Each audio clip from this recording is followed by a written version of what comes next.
Welcome to another episode of Good Earners Reviewing The Sopranos. And here on Good Earners, we like to talk about family, finesse, and finances and feelings in the world of Tony Soprano, bringing you a new perspective, a fly perspective, and a black perspective. I'm here with my two capos. One of my capos is a little older than the other ones. I'm a young man. Plus the weight is gone. How y'all fellas doing? I'm a healthy man. No, how y'all doing, man? Man, Vito pissed me off all episode. Oh man, the balls of this guy. Can't stand a nigga like Vito. What you mean by that, dog? Just Here you go. Hey. we have. Look, it just speaks just like that. That's what you say. Thank you, Yeah. Thank you, bro.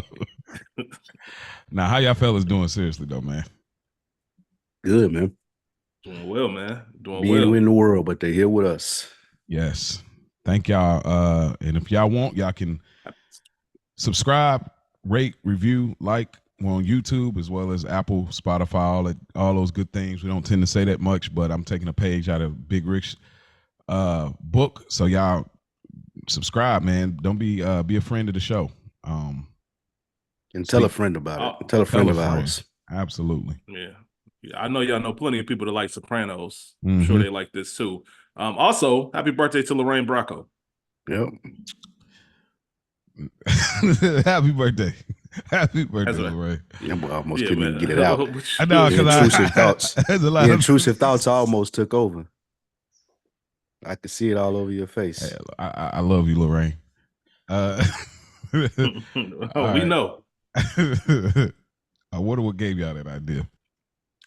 But speaking of friends of the show, of course, we got to get into our emails from the supporters of ours. So our first one comes from a DM, and it's from Austin Lyons. He says, "Yo, I love the page. Also, Johnny Sack's daughter is a prominent character in The Penguin. You should post about it."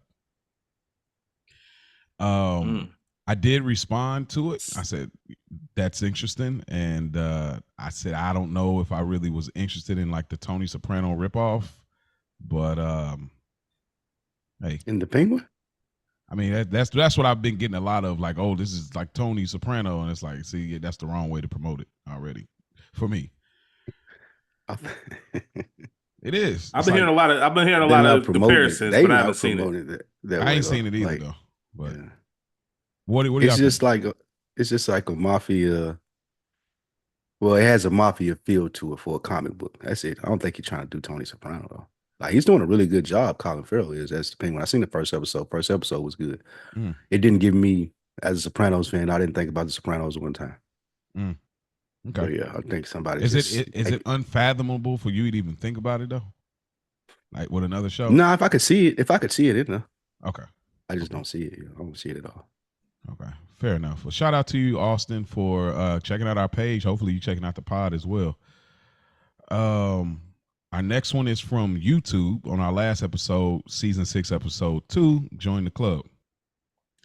Our guy, he hit us with a couple of things. Robert the Hernandez, one of our popular listeners, he says one comment. He says, "Since you asked what was it like for me to see this dream state Tony was in real time, I was like, damn, WTF is going on." But not in a bad way. It had been about 2 years since the end of season 5. So by the time season 6 rolled around, I was so Sopranos deprived that the show literally could do no wrong. There was a sense of doom in those last 21 episodes, starting from season 6 opener, that I was on the edge of my seat and absolutely invested in every single minute of every single episode. I knew I had never seen anything like The Sopranos before, and I couldn't really believe what I was experiencing. I still can't 20 years later. The show gets better and better every rewatch. Then he also says in another comment, did Mo just really bring out the mash her potatoes thing 2 episodes in a row?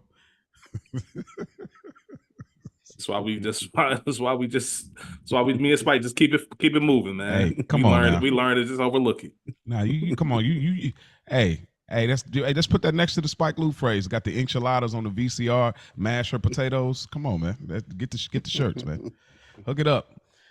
Now, that make a lot of sense, Rob. I can absolutely see. I guess, you know, a little revisionist history watching it from this side of things, but in real time, I imagine like you were locked in every minute. Tony just got shot, and you're just like, what's about to happen next? So that's a fair point. I think I can totally see, and plus almost a 2-year wait on it too. So absolutely, I think there were like 19 million viewers when it premiered. It went up. Yeah, it was just for sure. Hey, this is random, man. I know this ain't got nothing to do with nothing, man. Hey, y'all, Mo, I know you probably haven't, but Spike, you been paying attention to the Casanat basketball league? I ain't know Casanat had a basketball league. I'm sorry, Mo. This ain't got nothing to do with that. It's just every time I see it, every time I see it, I laugh, and I haven't been able to talk to somebody about it. He's got like little kids, and he out there playing with the little kids, but they like real, like the ranked, like, you know, like the 5th graders that are ranked in the country. And they actually, like, he got like Richard Jefferson and Channing Frye calling games. It's like a big deal. Like they in real, bro. It's hilarious because he really looked like he's supposed to be out there with him. And hey, it's hilarious. That's all I have to say. We'll talk. I'm sure. I'll show you more about it, man. It's just funny. Yeah. It's just funny to watch. You had to get that off. Oh yeah, because it's hilarious, bro. Because some of them be schooling him. He like a grown man. And these little kids, and it's just the whole concept is funny. It's just funny to me when you see it. It's like, what the fuck you got going on? But it's brilliant too. Like you see why he's in the position he's in. Like, yeah, man, it's brilliant. Like they really, it's like a playoff game. They got the cameras and the huddles, all that. It's like a real deal. It's hilarious. That's dope. Our next Mo said that's dope. Nigga, back to Sopranos, nigga. Thank you, Rich.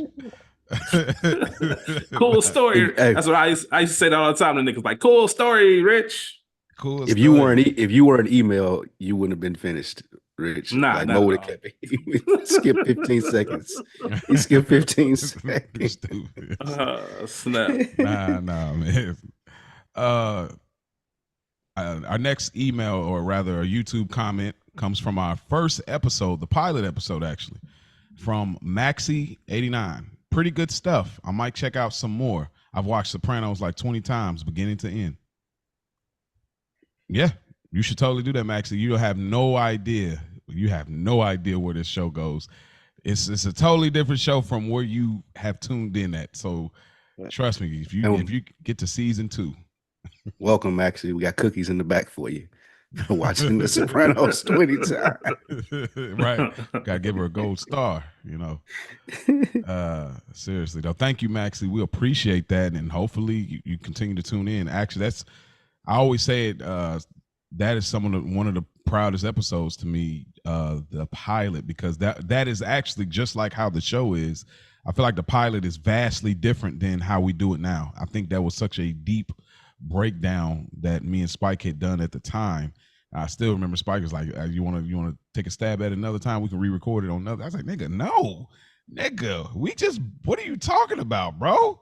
That was like, it was ridiculous. And we had already built the chemistry up from the other show. So another week in the book. So it was a perfect time. And that was just a great call on your end, Spike. So that's one of my proudest, like, just podcasting episodes to me, because it didn't know how I was going to go, and then how we just hit every corner, every detail. So shouts out to Maxie. Shout out to Maxie, man. I agree. No doubt. We got a DM for our East Coast Italian connection, Chris Falone. Oh, it's the guy. There he is. There he is. He obviously referencing the previous episode. He says, tough episode, man. If it was anyone else, I would have skipped that shit. But you guys do an awesome job keeping it entertaining. Wanted to mention 2 of my favorite unscripted moments on film. One being Gloria spitting on Tony Soprano. Only a true GOAT like Gandolfini could roll with it and not break character.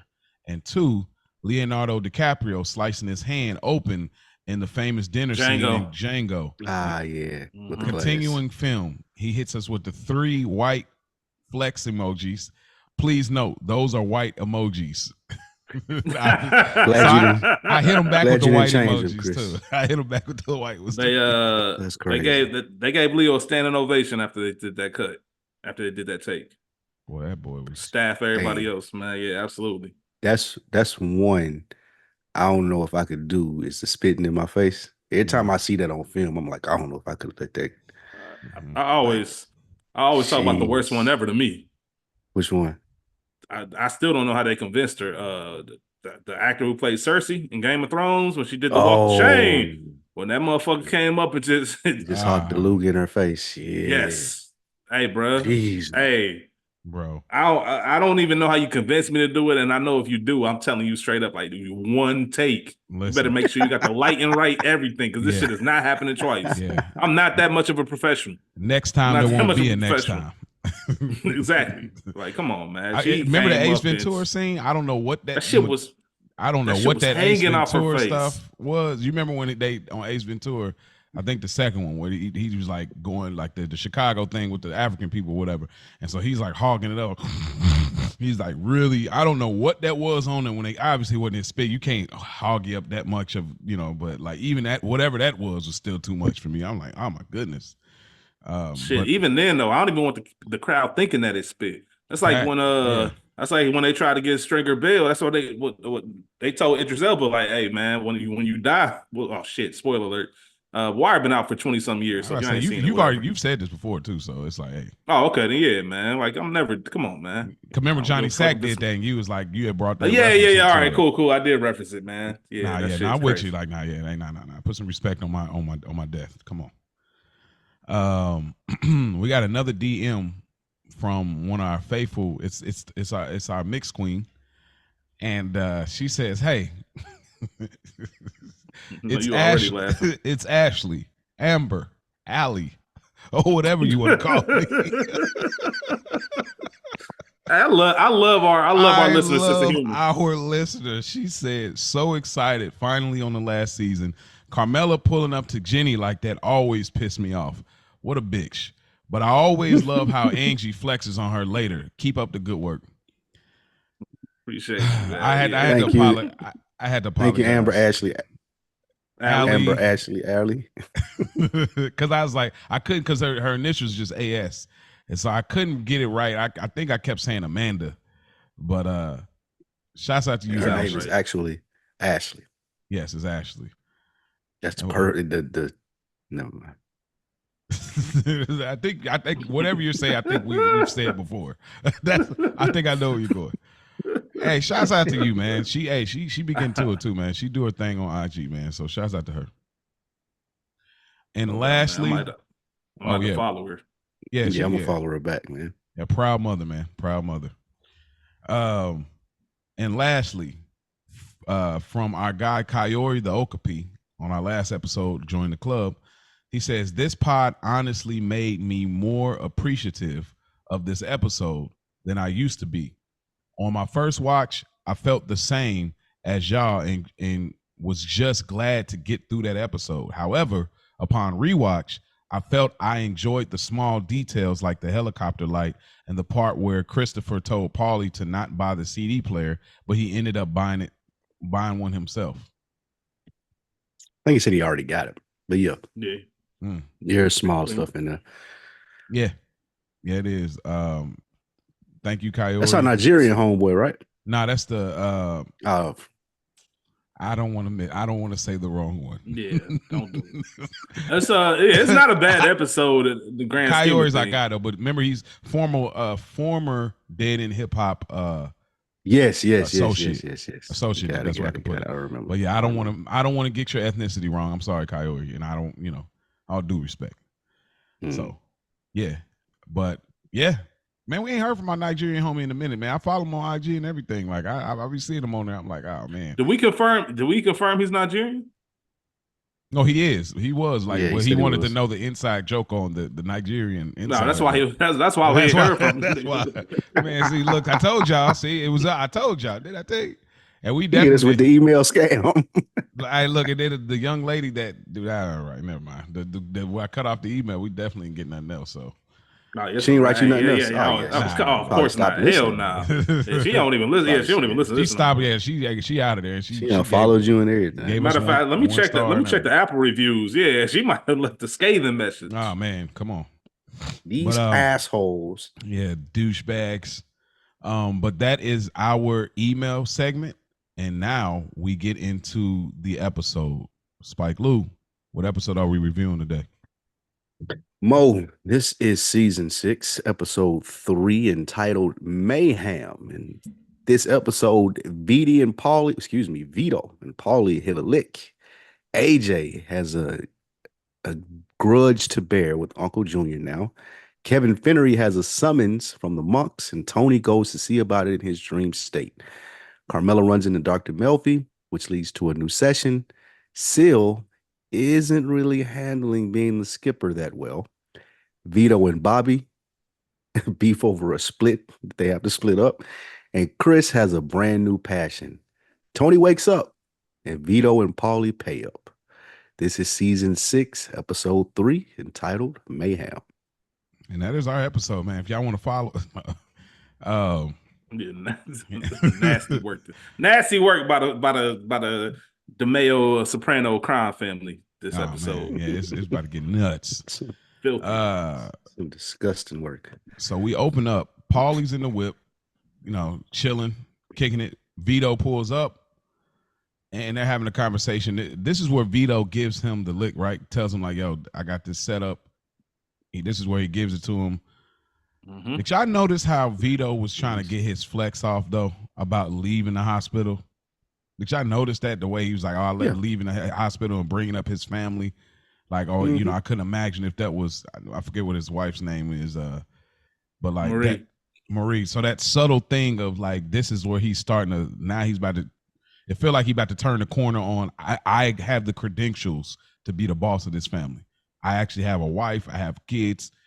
I'm looking ideal right now. But what did y'all get from building a resume? That's all. At this point, until we get the other joint, the other stuff. But like at this point, he politicking. That's all he doing. Okay. Anything else y'all want to add? The discussion needs to be had. I want to make sure I make an impression with everybody. So my name. That's how all businesses work, even this business. So I like that they showed that. Even though I don't like the way he does it. I hate when people try to sell themselves like that, bro. Either you got it or you don't. But that's just a me thing. Like, me and Spike talk about that all the time. Like, I know we mentioned on another week in the books. You ain't gonna sell me, bro. If I'm gonna do it or I ain't. Like, don't do all this extra shit. You're gonna hurt your chances if you try to sell yourself. Mm-hmm. The more you talk, the less convincing you become. Mm-hmm.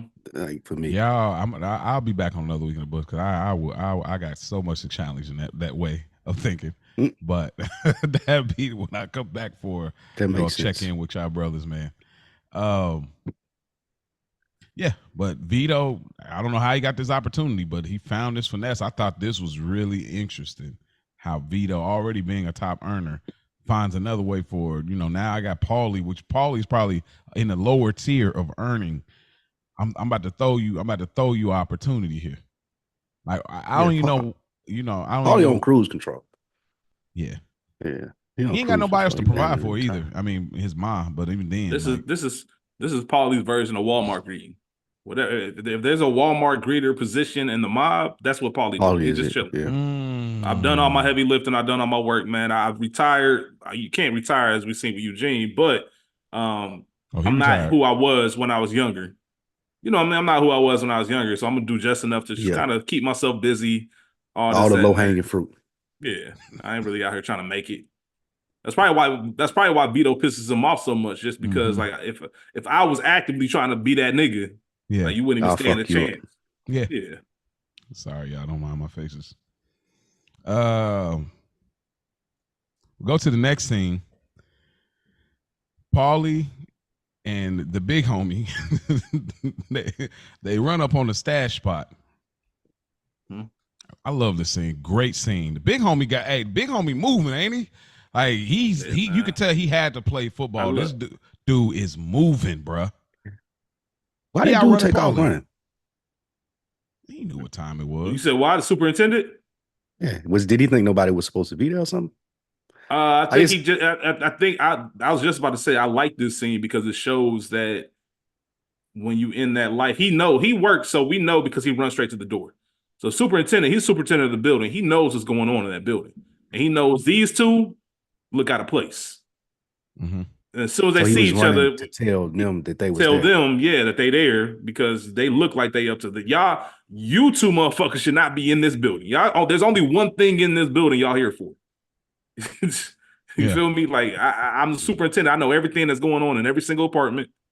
Yeah. Like I know there's only one thing that's worth y'all time, and I know exactly what it is. Now he could have just played it cool, but he already knew if I play it cool, they're going straight there anyway. I mean, and look at this dude. This dude is like 6'5". Like he's like a lineman walking in, bro. Like what else can give me more of an indicator? This nigga is huge, bro. And plus, if I don't know how many people live in that building, but I imagine they mostly look like the people that they just robbed. So clearly, looking at y'all ethnicity, y'all definitely are not the same.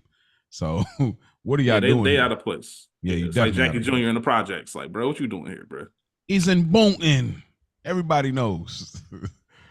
Oh man, that was crazy.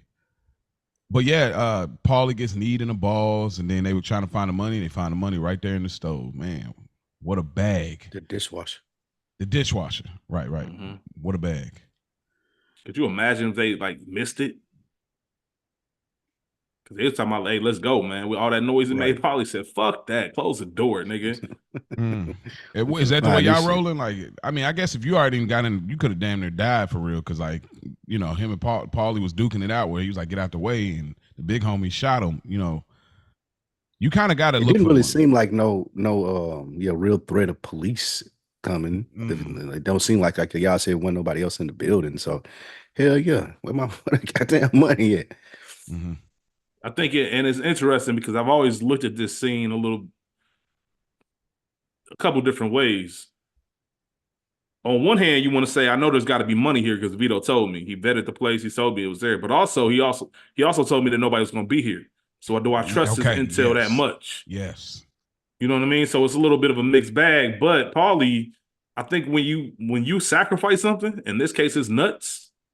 Like, bro, I'm leaving like Denzel. I'm leaving here with something. Bro. I'm leaving here with not no $2,000. Like, cause I'm liable to put my hands on Vito if I leave out of here with fucked up groin and only $2,000. Mm-hmm. Like, I might cause some serious harm to Vito.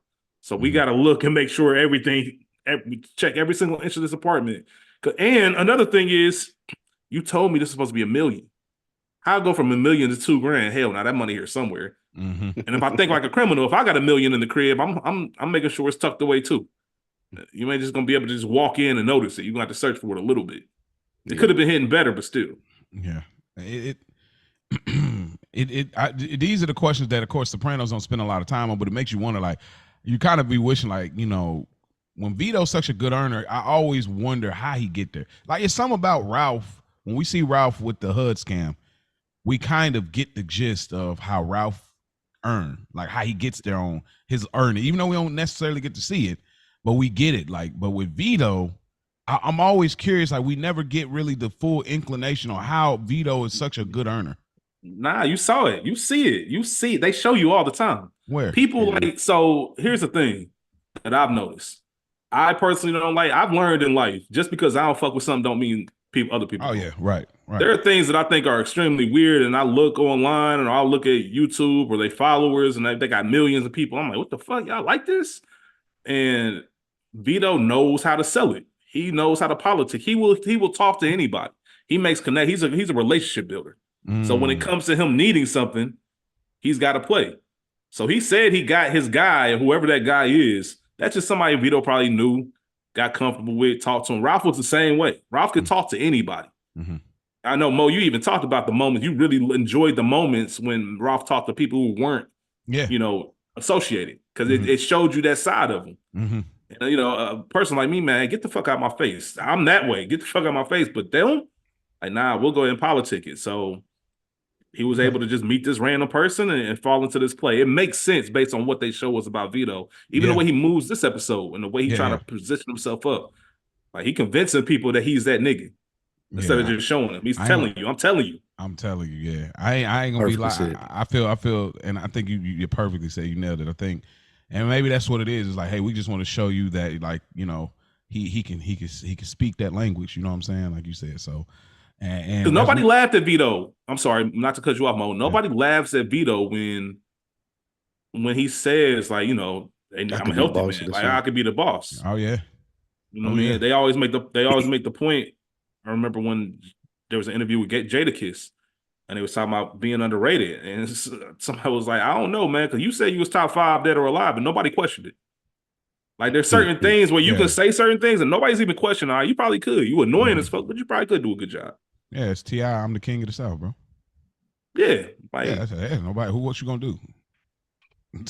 So yeah, no, I like, and that's where when we get there, we on the opposite side of that. When it comes to Vito, which you said earlier in this episode.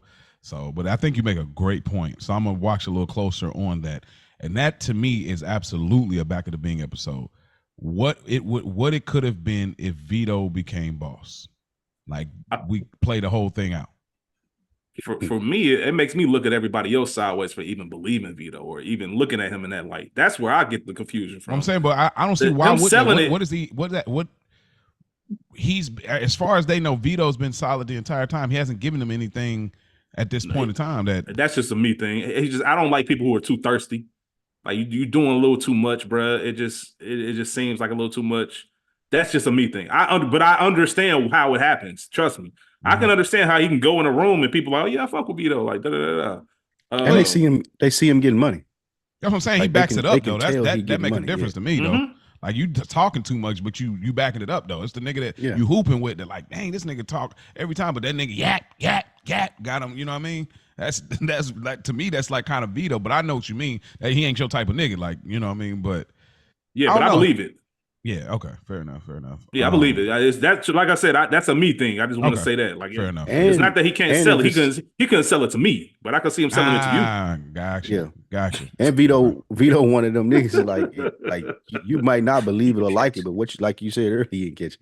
But like you said earlier, what you gonna do about it? He just kept it moving. He taking a note out of He did. He did one of us.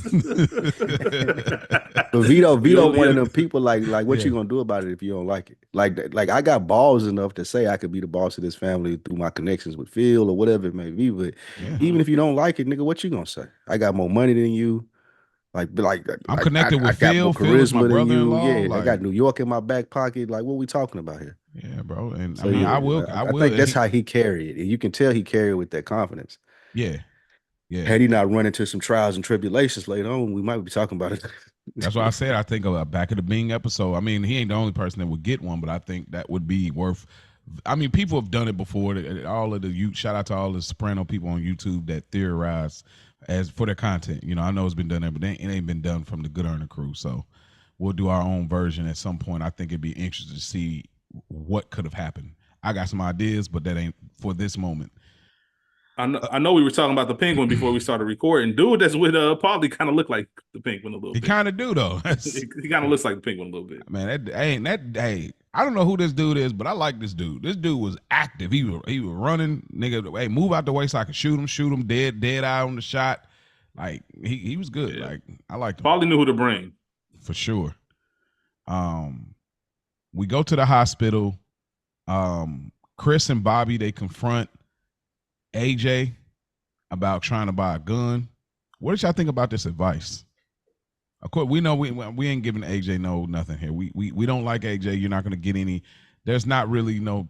You're not going to get no redeeming things. I do have one thing. Yes. One thing for me with AJ, with the last episode, you don't think it could get worse, but I just recently have like noticed how it gradually gets worse all season until obviously what it builds up to. This nigga's a dipshit, man. God.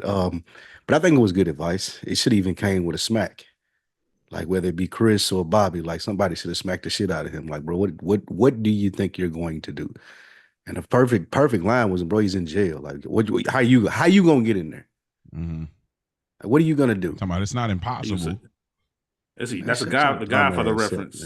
Couple of Godfather references. When Rocco was talking about Hyman Roth, said difficult but not impossible. Whatever the line was. The biggest takeaway from me in this scene was, AJ, you out your element, bro. Like, who do you think you are?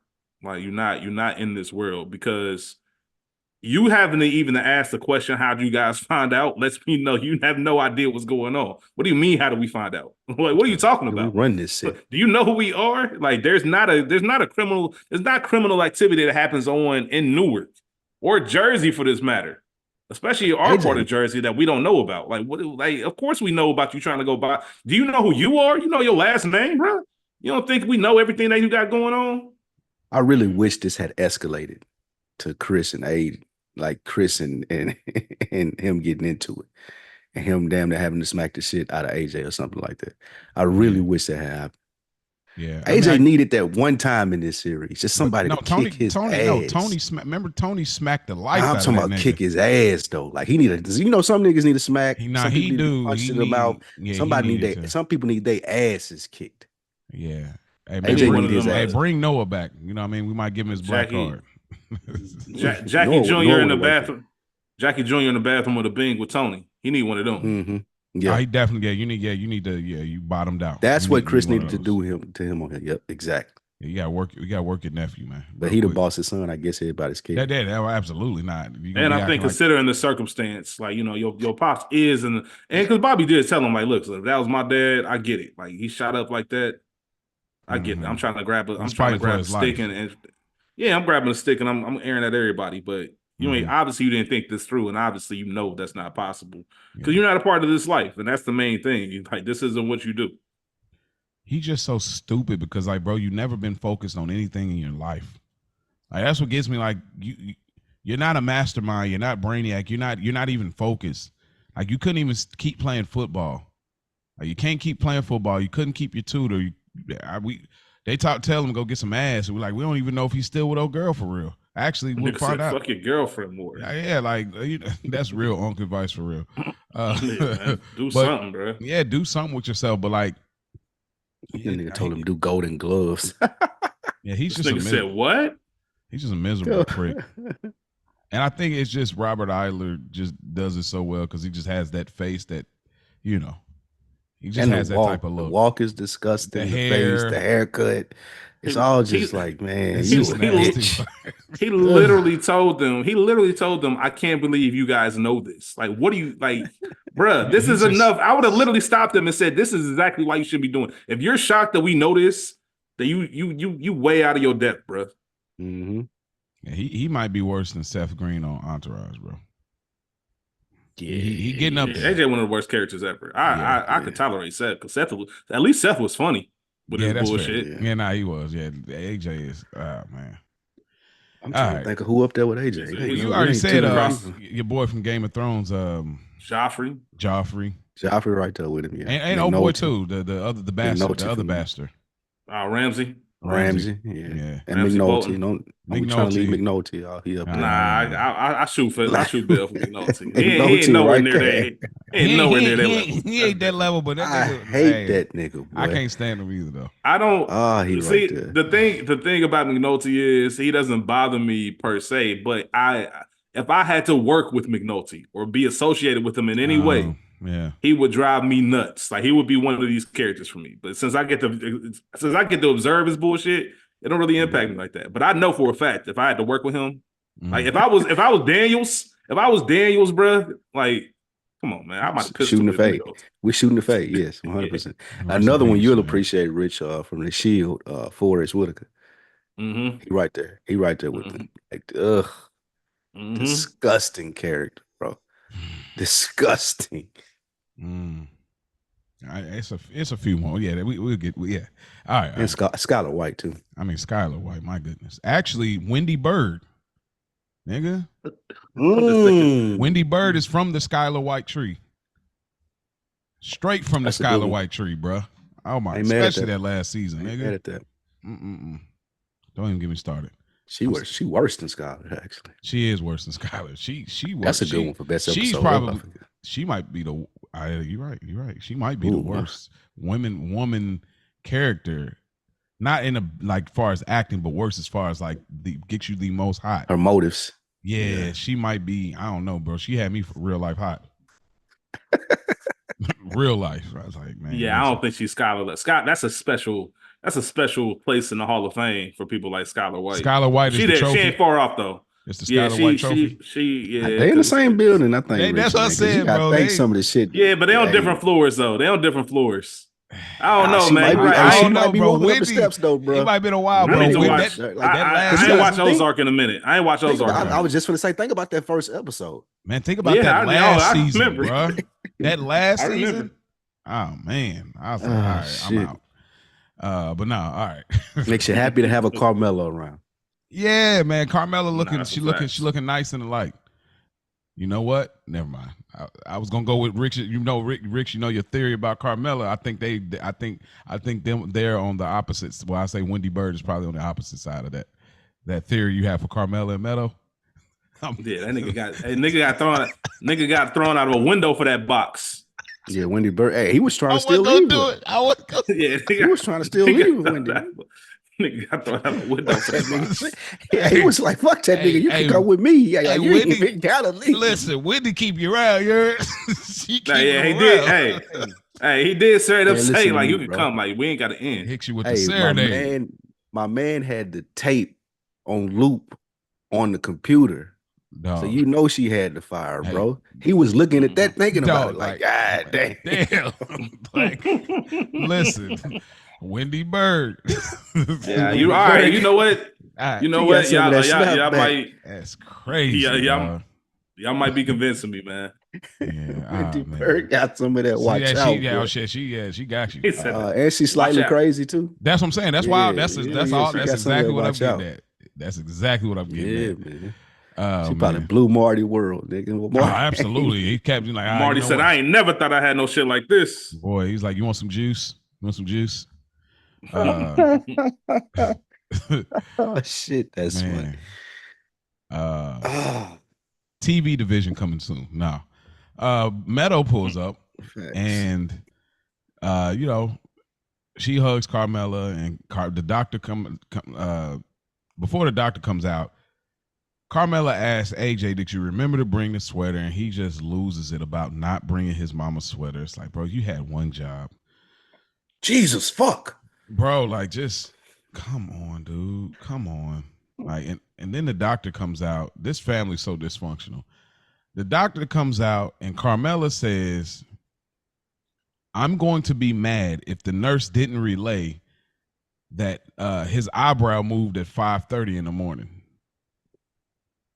Shut up. Shut up. His eyebrow. She biting though, man. I'm gonna shoot it. I shoot her some bail for that. I give her some bail on that one. Stop. But I get what I do get what you're saying. I do get it as someone who's easily annoyed, but her loved one ended up fighting for his life. And she thinking that any like small piece of information I give is gonna be able to help. So I get that. Yeah, I do. But the doctor irritated me more than she did. The doctor was dipshit. Like he's really fighting though.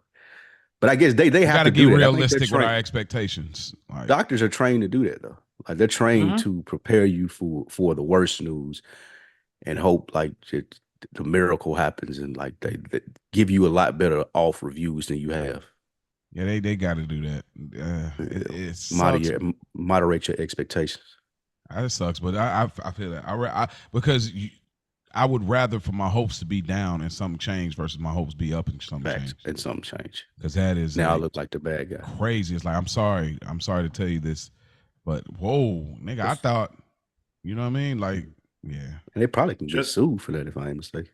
I think so. And just to echo what I said in the previous scene, once again, you know AJ ain't got no business in this world. If you really thought Carmela was the one that told Chris and Bobby, I know you put them up to it. Like Carmela has no idea what's going on that side of this business.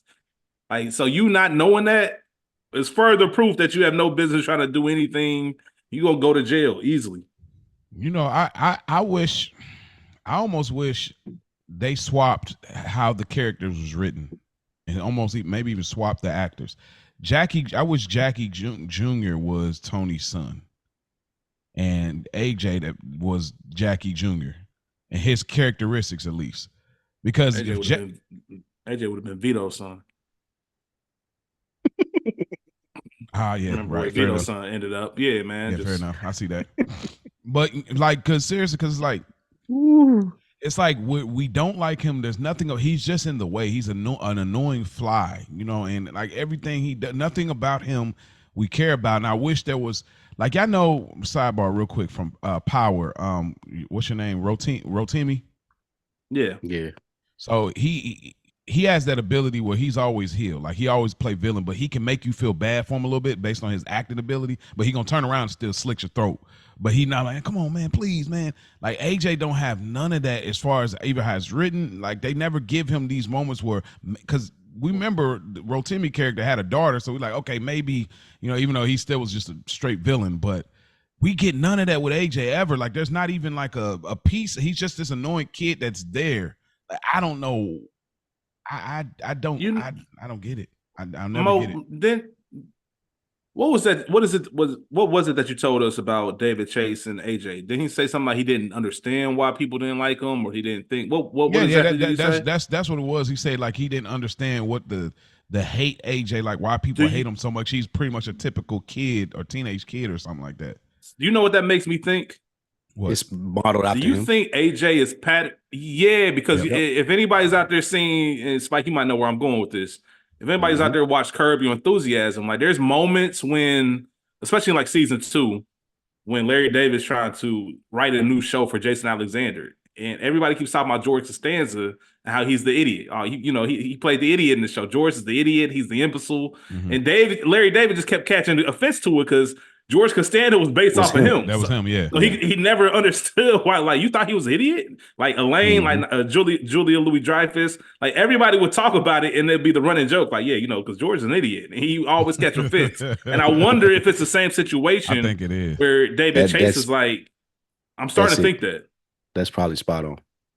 That's probably, especially with the documentary information that we learned how he felt about his mother and how she treated him.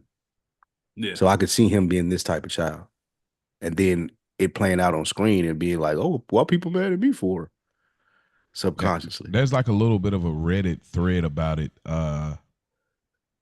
It says, somebody says that I don't see the name anymore, but like it says, I was reading this Vice interview with David Chase from 2015, and he mentions how he never understood the hate for AJ.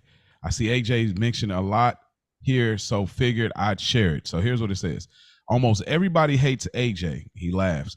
And I never understood it. He's very relatable, a typical teenage kid. Obviously, he's not going to be the valedictorian of his class, and he's got some problems. When you say that his father was a murderer, of course he was. I never understood this discussed with AJ. I don't know how he could have turned out any different than he did, and he's to be commended. And so are his parents, because it's pretty obvious at the end of the show that AJ is not going to be a killer like his father, and he's not going to be a thief and a liar. Maybe a liar. We all lie, but he's not going to be a thief, a bully, and a murderer. That's progress. That's the problem with the character then. If the baseline of the character is, oh, he's not going to be a killer, robber, or murderer, then that's where he went wrong with AJ, and that's why people don't like him, because AJ was never in this world, so we never expected him to be a killer, robber, murderer. Yeah. So you saying at the end we get the justification in him not becoming a killer, robber. I'm like, bro, we never thought it was going to go that way. So that's why it's so frustrating. And it lines up to what you say, Mo. It's like there's no real payoff for this character. If I'm hearing David Chase explain it and tell me that the payoff is, oh, he didn't end up like Tony, nigga, we knew that from the first episode. We knew he wouldn't ever end up like Tony. Yeah. And you're right. And then it's like, well, then don't make Meadow such an overachiever then. Because we look now, it doesn't, good point. The math ain't math. Yeah, I was just about to say, why wouldn't he be a valedictorian? Yeah, or why wouldn't he just be way more better than what he is? Like, he's just this low-level kid in comparison. It's like, it doesn't make sense. Like, because it'd be different if Meadow and him, they were both just barely getting by, where we can just say, hey, look, they just barely got by out of a toxic environment they grew up in.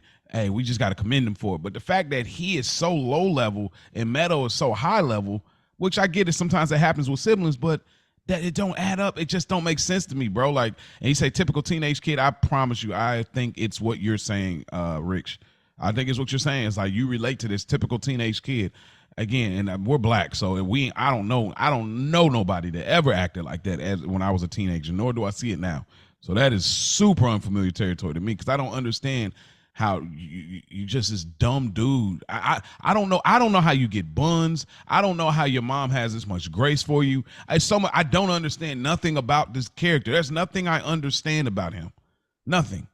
Like there's nothing they have wrote, in my opinion, that makes me understand anything about why he is like he is. Because they don't give him a chance to express competently.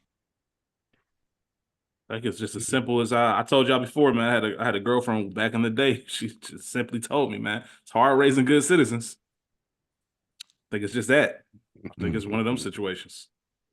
Yeah, I guess so, man. I don't know. It's this guy, freaking AJ. But yeah, snaps on his mom because he forgot her sweater or whatever. That's after we said we wasn't going in on AJ. That's because it's like it's just his face and him popping up. It's like I want to just skip over him, but he's in the plot. You know what I mean? So I don't know. But anyways, we go back to Tony or Kevin Finnerty's. I'm just gonna say Tony back in Tony's coma dream. He's being served at the monastery. He gets up, he drives, and he goes to where the monks are. And I thought it was a funny line here. They say that to some extent, all Caucasians look alike. Coming from them is really good. Yeah. That was really good. But yeah, he sits and talks with him. I don't really got nothing to add because, again, these things, I know David Chase has some kind of interest in Buddhism. I know that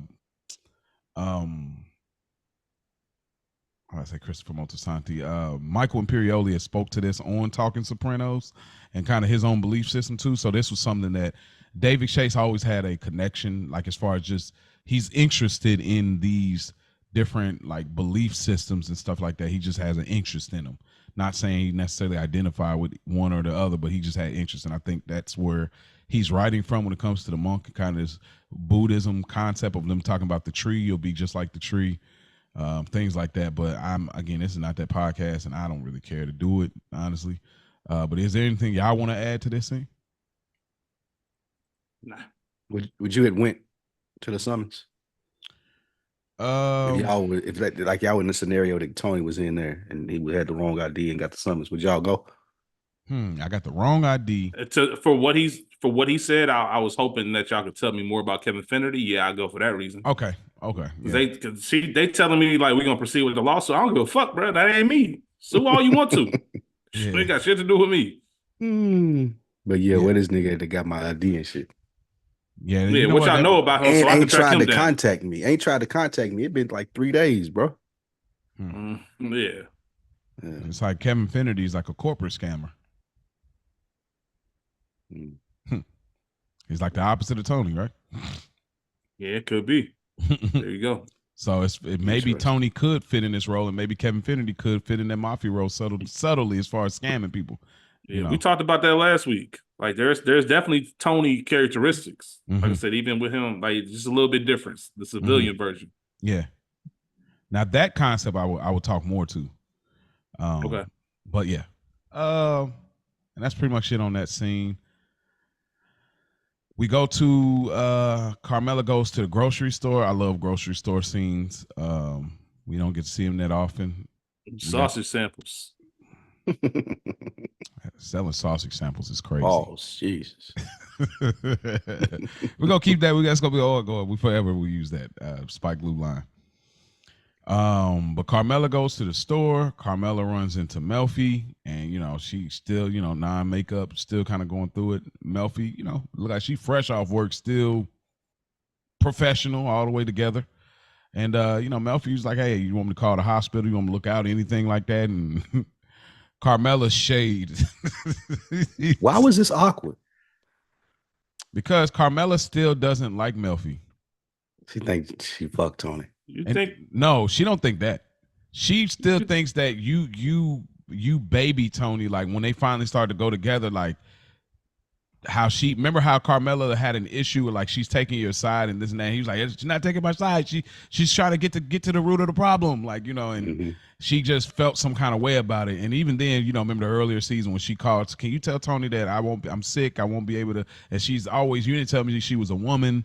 And then of course Melfi is an attractive woman too, so it's like there's always that aspect. And remember, she said I could deal with the Gumars because that's different, but you giving yourself to like Melfi as far in that way, and that was hard for her to deal with. So she's got some underlying things that she's had issues with Melfi where it ain't really Melfi's fault, it's Tony's fault, but in her own insecurities as well. But I never read that scene like this. I read that scene simply as Carmella never likes to have any. She always trying to get the one up.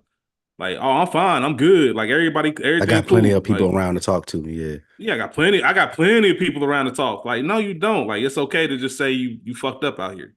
I You try to stun on people. Like we talked about her with Jenny Sack, and that's what she does. Like she just tries to. God forbid she ever looks like she's at a point of weakness. I mean, look at your face. What do you mean? But that's the thing. Like she always has an excuse. Carmella's never the type that's just gonna say, you know what, I am going through it, man. It's been rough. Tony in the hospital. And that's what's crazy because everybody would understand. Right. We all get it, but there's something internal about Carmella to where she can't show it. Like I'm good. Like don't look at me like I'm the woman that needs saving. I think she's scared Damsel of that. in distress. That's why. That's crazy. Yeah, that's why That's why she's so big. But that's why she's so big on wanting her own spec house and wanting that money from the bird feeder to make her own place. She never wants to be looked at as bringing it back to the beginning of the scene to the Angie Bumpasero selling sausages in the store. She doesn't want to be viewed as that. So she's always going to be like, if anybody says anything about Carmella, it's going to be that she's good versus her being vulnerable. That's what I read from it. I think that was just a Carmella trait. She would have said that to anybody. If it was Angie right there, she would have been like, oh, no, we good. Like, I think the only person she wouldn't do that with is Ro. Yeah, okay. You may be right. I think she does do that. It is funny because she does the similar walk-off like she did with Wegler. Like, try to do that, that's an example. I'm going to use the example of when her and Tony hooked up and Gabby was at the house. Remember, she was all excited, and then he didn't come in. The last thing I needed was to talk to him. Like that's who Carmella is. Saving face. She saves face. Yeah, she always trying to save face. Like so, that's why I read it that way. And that compliments to the show for giving us so many examples of why that made sense. Yeah, that's definitely her character. But it's and like you can see that Melfi sees right through it too with that last little gaze that she gives at the end. Like, damn, it's like, that makes sense. I know a fucked up person when I see one. I know. Right. I hope she get it together. She got that big old cup of coffee. She need to do something with that hair and everything. If she gonna, all right. So we go to the next. She going through it, Mo, man. Come on, stall her out, Debo. Stall her out, Debo. I got about $200. Oh man, that's funny. I get it. I'm joking. It's a podcast, but I get it. Like grief is real. It's a joke. It's right. Exactly. It's a joke. Simple as that. It's a joke. We about to get there real. We about to get real soon. It's a joke. We about. I was here.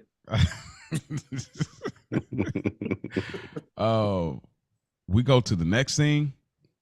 Benny comes to the Dantes, and Gabby opens the door.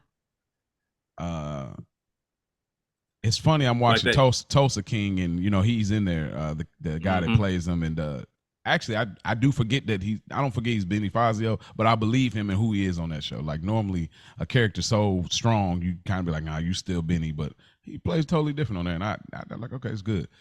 But what did y'all think about this scene? There's some things I noticed, but I want to throw the ball in y'all court because it was kind of extended between when Benny was there and then when Benny left. And that's, Gab and Seal, which is still dope that they're really husband and wife. Like, I can't say that enough. What'd you notice first in the scene? Gab's jumpsuit? The fit was fire. Like, the fit, I was like, I wasn't like, it wasn't that type of thing. Like, I ain't never looked at Gab like that.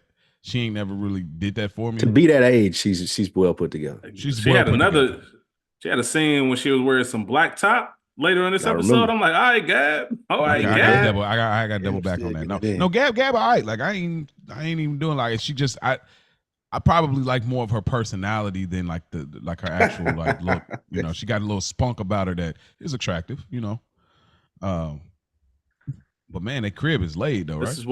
This is what every woman, whether they say it out loud or not, women have the ability to see more in you than you can see in yourself. Facts. There's a moment when she said, like, you always sell yourself short. Like, look at you acting like, you see how proud she is? Mm-hmm. Like, minus, and this is a running theme throughout the episode. Like, yeah, the circumstances suck, but we all got an opportunity where we could all move up the rank, make a little bit more, do this and that. Like, you see, Gabby is now taking more of a vested interest in his role and what he does, and is this going to lead to more money? And what if you end up having this seat for good? Have you ever thought about that? You know what I mean? All of that. So I thought that part of it is very interesting. And as viewers, it's a real way for us to, because last episode we were so stuck in that dream, so now we're more on the outside and we're dealing with the real life effects of what's going on with Tony in this coma. Like, let's really start talking about what happens if he doesn't come out of this. Like, what does that look like for the rest of us? And I like that the show pointed that out. We see Vito, Paul, everybody have conversations about this entire episode.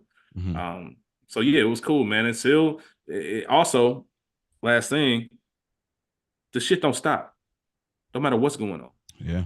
All right, Tony laid up. Well, shit, still acting boss now. Like, this shit, I'm gonna send a driver over here to come get him. We still got business as usual. Like, this shit does not stop, no matter what, tragedy or not. We keep shit pushing. That's right. Ain't no bereavement. Ain't no bereavement for gangsters. Yeah, you don't get 3 days, bro.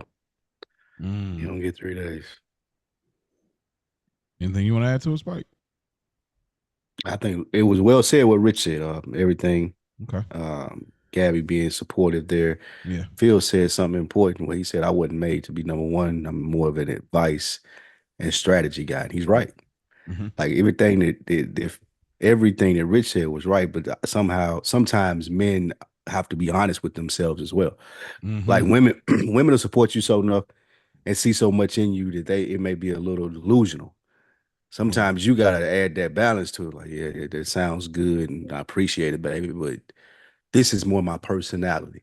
And I think Phil was really good for like noticing that and understanding that. Seal, excuse me. Yeah. I'm gonna come back to that, what you said. One small detail I noticed that Benny, when Gab asked if he wants some coffee, he's like, you know, he took the coffee. But you remember when when Carmela and Tony was separated, Benny didn't take nothing over there because Tony didn't have that. And what he called Carmela? Mrs. S. He called her Gab. Yeah. See, that's a little subtle, like, hey, it's not that immediately even how they deal with Seal, that's gonna show through the episode, like, all due respect, you have no idea what it's like to be number one. Like, and they're not even going to even treat you as such because you carry it a certain way. So him doing that, coming in, like, I think some of them, I think he wouldn't even come in the house. He's like, hey, Miss S, just want to let you know I'm here. Like, I'm watching the house. Like, you ain't even coming in because that's the type of, and Tony and Carmela not even together. And them two are actually happily married. And he's coming in all comfortable, drinking up the coffee, dancing, all in the videos. You know what I'm saying? So Benny was definitely at home, gossiping in the kitchen, chilling, everything. You can't even talk like that in Tony kitchen. Not at all. Like, bro, wait until she leave at least, and we go into the basement. Yeah, Furio, the only person that got that off. But another thing I noticed that when shouts out to Furio, Seal gave us some interesting detail. He says Jackie originally wanted him as the acting boss. That was a great gem, but you know what else is it's a meta moment because David Chase originally wanted Stevie Van Zandt as Tony. The Soprano, yeah. So that I think that was like kind of a little bit of a meta moment where it's like, and it's kind of similar response, like, I'm more of a strategy guy. Basically, I'm more of a number two. Like, you know what I mean? So it's both ways as far as him with, you know, obviously with the band and everything, and then even in this show. So it's just a crazy little moment. They said in the doc, right, that HBO wouldn't sign off on him being Tony Soprano. Oh, is that what they said?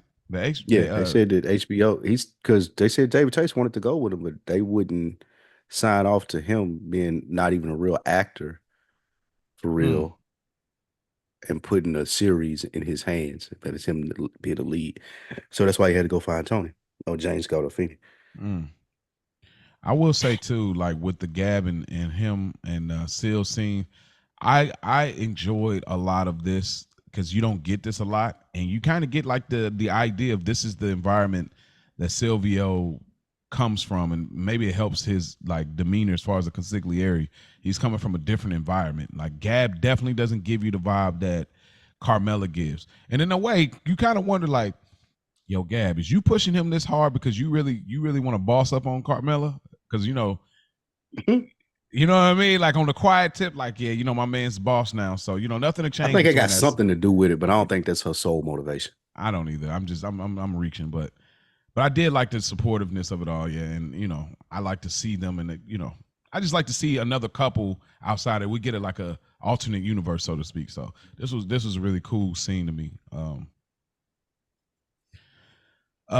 We go to the next scene, Silvio and the guys at the hospital, and Vito complains about making collections. Seal has his inhaler with him, and the look Paulie has is hilarious, bro. I'm just laughing at Benny, man. Benny whole swag funny this episode, man. How he's standing in the open t-shirt. He felt real confident this episode. Man, Benny swag was through the roof this episode, man. He had a little moxie in his walk. Like, he did. Man. Like he definitely ain't wearing them glasses. He was no drinking more. it, like how he was drinking the coffee. Hey Benny, he feeling it, man. Shit, man. Because Benny probably thinking everybody moving up a little bit, so I'll probably have room to move up. Made man, absolutely. Yeah, Chris might be consigliere. Maybe if Seal is, if he's the boss, maybe Chris will be consigliere, and maybe I'll be, who knows. That nigga Vito, as soon as Paulie come out the elevator, nigga say, you forgetting something like my cut? Come on, man, Vito. I promise you, bro. Get out my face with that. And how many days? You should have lost some weight in that nose. Keep it out of everybody's business. Hey, listen. And Vito got several things going on too, though. It ain't just one thing he bitching about. This nigga bitching about everything. But that might go to show Vito active, man. Yeah, I'm exactly. getting to it. I ain't nothing going on without me knowing about it, nigga. I'm here. Oh, Bobby, I'd have smacked the shit out of Vito. Oh, come on, man. No, if I'm Vito, ain't no waiting, bro. I just gave you $1 million lick, nigga. Where my money at? Ain't no.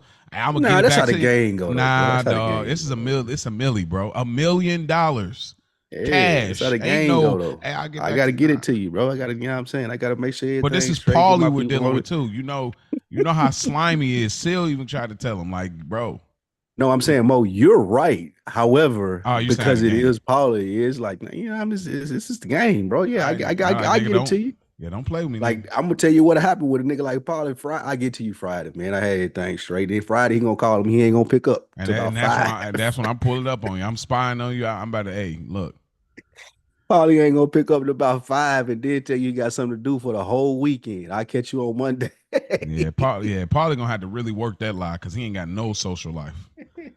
But Vito a hound dog, man. Vito own it. I will say Silvio suits this whole episode are heat. Like he getting to it. Like, and there's one that's like a short scene. It's probably his best suit I think he wore in the whole series, arguably. But I will get there. But yeah, Bobby and Vito, they're having a dispute, and Seal rules in the favor of Bobby, but kick 20% to Vito for now. Was that the agreement? Like, because I didn't understand why they came back again later about that. Because he kept saying for now, nigga. What do for now? Now, and am I keeping this? I done went and made and I done went and made the pickup. I know how much it is now. So like once we know how much it is, we'll double back on it. I picked up. I know how much it is. Let's go on and get this finalized so I can add this into my shit. Yeah, Bobby said it perfectly, man. I got kids in private school. I got this and the third going on. I need to know if I can rely on this money consistently, or is this going to be a short-term thing? That's a subtle off-screen. Janice is putting the pressure on him. That's what it is. That's why that nigga pulled it up on Seal when Seal telling him like, yo, mornings are better. That's Janice. That's just great writing where you get that subtlety because it should be you. Like that's definitely happening. I agree with you. But I also think that Bobby's got a little bit of extra pep in his step as well, too. He does. He does. More than what you're right, Mo. I'm not discrediting anything you're saying. But compared to when we saw it when they first got together, it's like over time she's worn him so much that now it's naturally he's that type of person. Like, I need to get it. Like, I need to get after it. And I think he sees himself, as we talk about towards the end of the series, you look around the room, like Bobby's position is like strengthening. Like, I need to start making sure that my pockets reflect that too. Yeah, I mean, this nigga was just playing with remote control cars, man. Now you want to be getting money, man. Relax, dude. Stop it. And it's also too this thing Hot Wheel ass nigga. there is a clergy system in place because of this thing is of ours, and we respect it. However, we all still men here, and all of them looking at each other like they're peers. No one is looking at anyone else like you're Tony. So it's still a lot of jostling for position, and this is why you see Bobby a lot more active. Yes, it's the Janice thing. I agree with Rich. You're right, Mo. I agree with both of you. Like, it's the Janice thing too, but it's naturally coming out of everybody now because we all men and we jostling for position. So, opportunity for sure. Yeah, and it's interesting too. Because, go ahead. I ain't finna let you fuck me. I like Tony. Tony can get over on me. He's earned Tony that, has set the bar, so that's why I wanted to speak to. Like, Tony set the bar so far in regards to like the moxie he carries that Seal is not even close to that level. You know what I mean? As far as respect that they're getting from the guys, because they wouldn't dare do this with Tony. Like, they'd do this once, but you wouldn't get there's no way they would try to do this in the bathroom with Tony. Hey, this would Tony House would be insane. They would never do this. Like, that's the golden you knew at your job thing. You go in somewhere, this I can tell this nigga's a new salesman. Let me see if I'm gonna buy this TV. I'm gonna have him discounted. I'm gonna see what else he gonna throw in for me. Just because I know he don't know how to say no yet. Like, versus nobody you can pull that off with. The only thing I was gonna subtly point out is this is more a good scene or good example of more of that Vito politicking. Him just casually saying what Skip when he talked to Vito or talked to Seal. Like, that's how Vito gets that. It's very subtle, very smart, but he knows how to work. He knows what to say and it to get you on his side. Yeah, it registered because he brought it up later. Hey, so is he thinking now? Is he like playing two positions? Like, okay, if I can't be boss, maybe I could be consigliere. Is he thinking like when he's talking to Seal? He's playing. If this dude is going to be boss, I'm going. I know I got him. I don't know if I can fuck with Tony, but I know I'm gonna gas his head up, and then I'm just gonna come in for the kill at some point in time. Like, he's trying to make Seal as unsuspecting of him as he can. Okay, right. Oh, okay, got you. Fair. Sidebar, real quick. Which I know, like you said, Rich, you don't really like this, like trying to sell yourself on some like sneaky. Do y'all feel this would be more interesting if Ralph was still around doing this, trying to like subtly become boss in the exact same thing that Vito doing, or you feel like it works? I think it's fine. I think it's fine for Vito too. It fits. Okay. The thing is, it fits his character. It's believable. Yeah. That's what I don't care. Like, whether I like it or not doesn't really matter as much as does this fit who you are. Okay. And it fits who Vito is. Which is why I said it earlier. Like, you couldn't sell me like that. But it's not out the realm of possibility. If somebody told me, if I was gone for 5 years and came back and somebody told me Vito was running the family, I'd be like, okay, that checks out. Yeah. I can see how he did that. Okay. Like, it wouldn't have happened if I was here, but I can understand how he did it. I don't want to discredit Vito and his hustle and what he does to politics and all that, because he got it. Yeah. The thing that reminded me of too, which when you were making an example, it's like when the substitute teacher comes to your class, and then all of a sudden everybody want to tell you how the teacher normally does it. You know what I mean? Like, the sub be like, so what we're gonna do today, class? Oh, well, Miss Johnson lets us do this, and Miss Johnson lets us do that. No, that's not how Miss Johnson does it. Like, they're trying to do the same things. Like, it was just a little childish thought that I thought about. Miss Johnson ain't here. Sit down and shut up. Yeah, shut up. Well, that ruin your whole day when you get one of them subs. Yeah, man. Listen, roll that serious. Roll that TV card in and turn on Bill Nye or whatever. Give Fraggle Maggie Rock. school bus, whatever. This bitch in here writing people up, like leaving. Bro, Like, come on, dog. bro, get Yeah, out of man. here. Listen, the some that take their job too serious, bro. Them the worst. Them some of the worst those people are in the world, bro. Because look, you know how they after a while your school has a rotation of subs. You already know. Yeah, but so you know walk the in, ones. oh, that's the cool sub. Then you walk in, oh man, here's the here we go. This dude taking, yeah. I gotta be, you know. That's funny. You hit it on those, Spike. That took me back right there. Facts. But yeah, so Meadow and Carmelo, they pretty much come in and they swap shifts with Barbara, and yeah, that's pretty much it. And they watch over Tony, and then we go back into Tony's coma dream.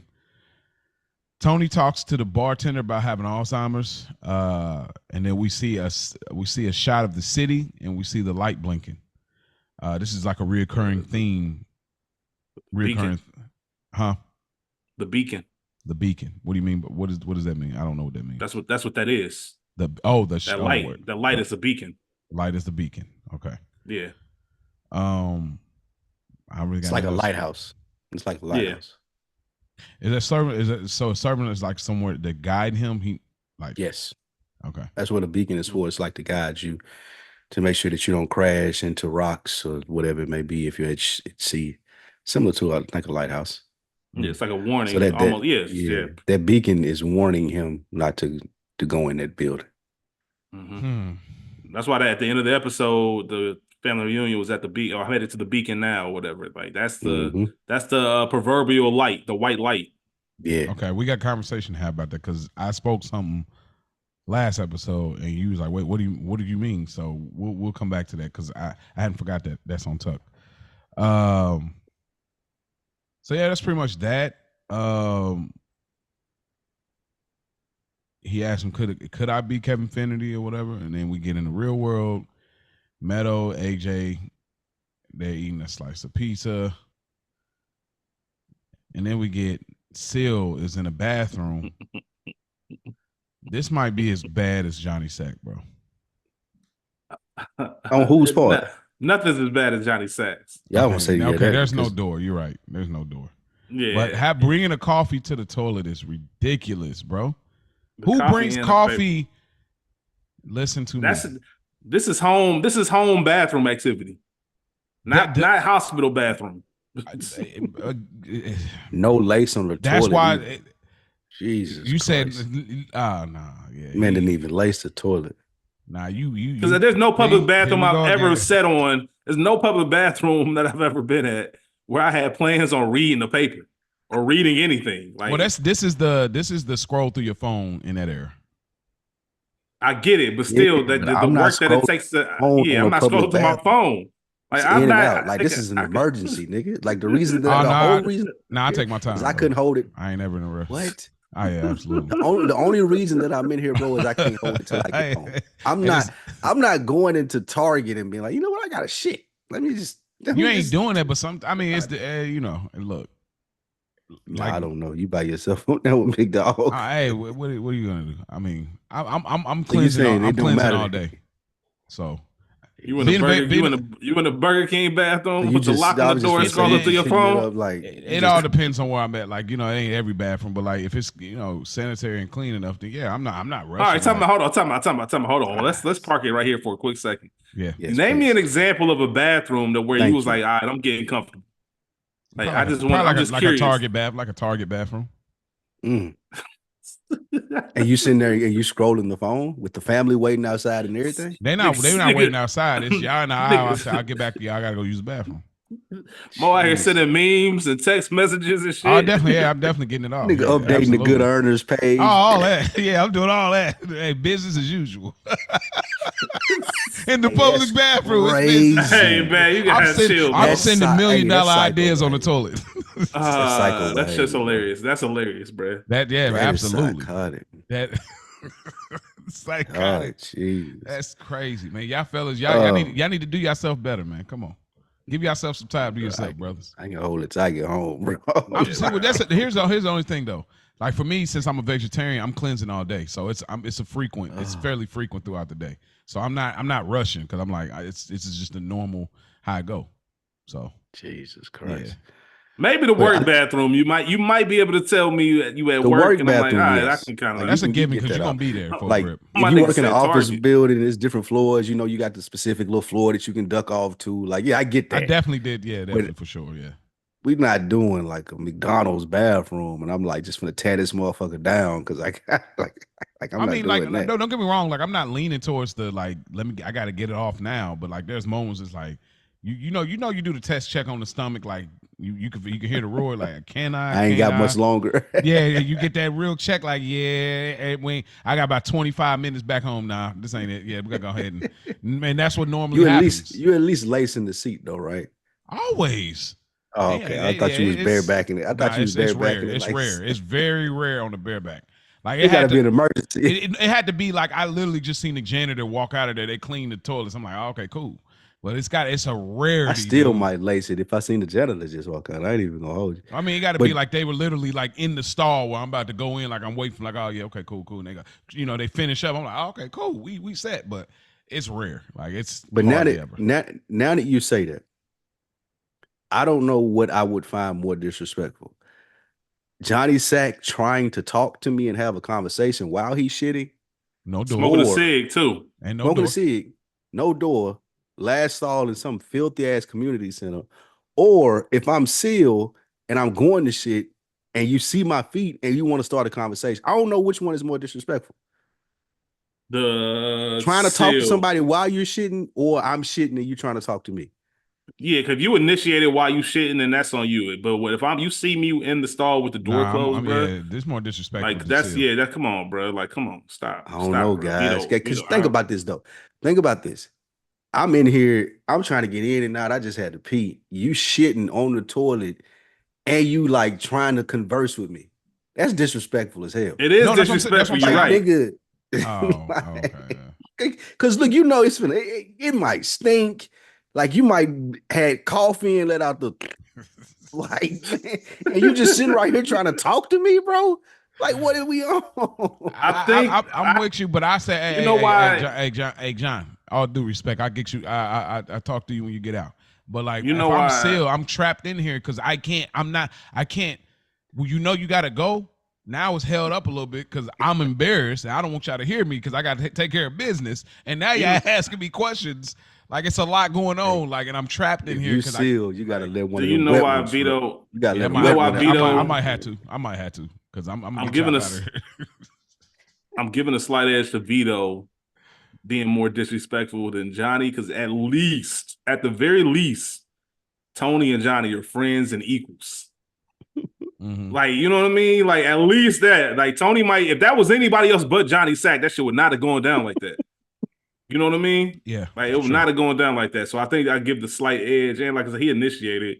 Like, that really don't, I'm doing what Mo said. Hey, bro, I'm right here on the floor outside, man. I'll let me when you finish up. Yeah, and you bitching about little car mile. You ain't even talking about shit. At least, now y'all got me thinking, because at least, nigga, Vito talking about $1 million play. Yeah. So I ain't even mad at him. Damn, that's a good question, Spike. Yeah. But I mean, again, I'm trapped in here like a nigga. It might be Johnny Sack. It might be Johnny Sack because you ain't even talking about shit. Audacity. Yeah, you sit here. I need you to sit here and bear through me shitting so I can have some lackadaisical conversation with you. Like, nah, you got me fucked up. Nah, remember we confirmed Johnny Sack wasn't even shitting, man. He was taking a piss.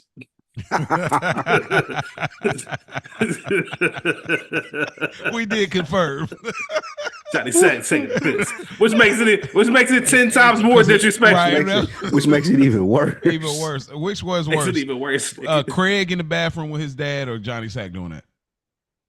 Hey, that nigga. Hey, I'd have told. Hey, like Craig said, man, I'll wait for you when you get out. Man. He kept him in there too. Like, listen. That's equally. I think both. That's on the same page. Same page. That's the same page because you can't be spraying while I'm in the bed. Like, bro, if it's like that, it's like and that. you got to spray. I'm not standing in here, bro. Like that's one of the worst. That's one of my worst for me. Like like going by. Like, listen, man, going in the bath, even a public bathroom, you go in, you be like, man, I'll turn around quick. I don't care what I got to do. I will turn around quick. If there's a stall open and you're in the next one on it, I'm still not. I'm like, I don't care. I will find somewhere else to go. I'm not next to you in the other side of the nah, bro.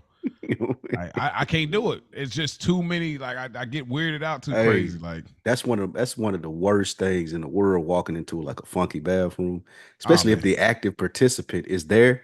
Hey, you like, yeah. bro, god damn. It's Nigga, even what's worse when they just walk out and they don't wash their hands. Like I still be seeing that, bro. I'm like, damn. Like it's one thing that you Or pee on the urinal and walk out, but niggas be coming straight behind the stall, unlocking everything, and look at you and walk straight out. I'm like, y'all are. or That is wild. what's worse than all of that is Sick. being in the funky bathroom just to like wash your hands or take a piss real quick, and then somebody coming in thinking you the culprit. You washing your hands and they think you the culprit of the funky shit. Like, nah, nigga, Nigga, look this at shit you was like all this when I crazy. came in, Nah, bro. Look at you all crazy, Yeah, like, man. damn, God. that's I'll why- point, like, you see the urinal still flushing, bro. That's me. I ain't do all that other shit, man. See Don't- that's why I don't turn put that around on me. because don't be looking at me like I'm funky booty out here. Like nah, bro, nah, dog. Hey, man. Because me, I'm even the type, like, if I'm going to finish the business and somebody walk in the midst of them, I'm done. I'm, like, pretty much ready to flush and get up out of there. Jesus. I may wait till you finish and do whatever, because I ain't got to, it's a walk of shame, low-key. Like, it's Hey, like, yeah, in public. tearing down a public bathroom should damn near be a crime. Bro, I tore down my homeboy's bathroom one time. One of my See, bros in that's college. disrespectful. And I was not trying to. I was so embarrassed, bro. I was so embarrassed. I was like, nigga, I've never even been to his house before. We one of the bros, but we wasn't that tight. Yo, man. Wait, Anyway, you really wasn't exaggerating when you said no, nigga, that one time I was so embarrassed, bro. We wasn't tight like that. Like this is after college where it's like, oh, okay, let's make the connection. And he had people over and I had to hit the bathroom and then it's like, uh-oh. And bruh, I'll never forget. That was one of the worst times, dude. Yeah, I'd be hot at you if you shitted at my house and I didn't know you. Man, I probably that's hung one, around like, for a little bit and I was like, hey, bro, I'm gonna holler at you. Like I had to get up out of there. Like I said, before anybody go back to the bathroom. And you left? That's crazy. Tearing down a nigga bathroom and then trying to dip out is Hey, hold crazy. on. I just realized doing a drive-by. I just realized we talking about all this shit and we ain't even talk about the scene yet.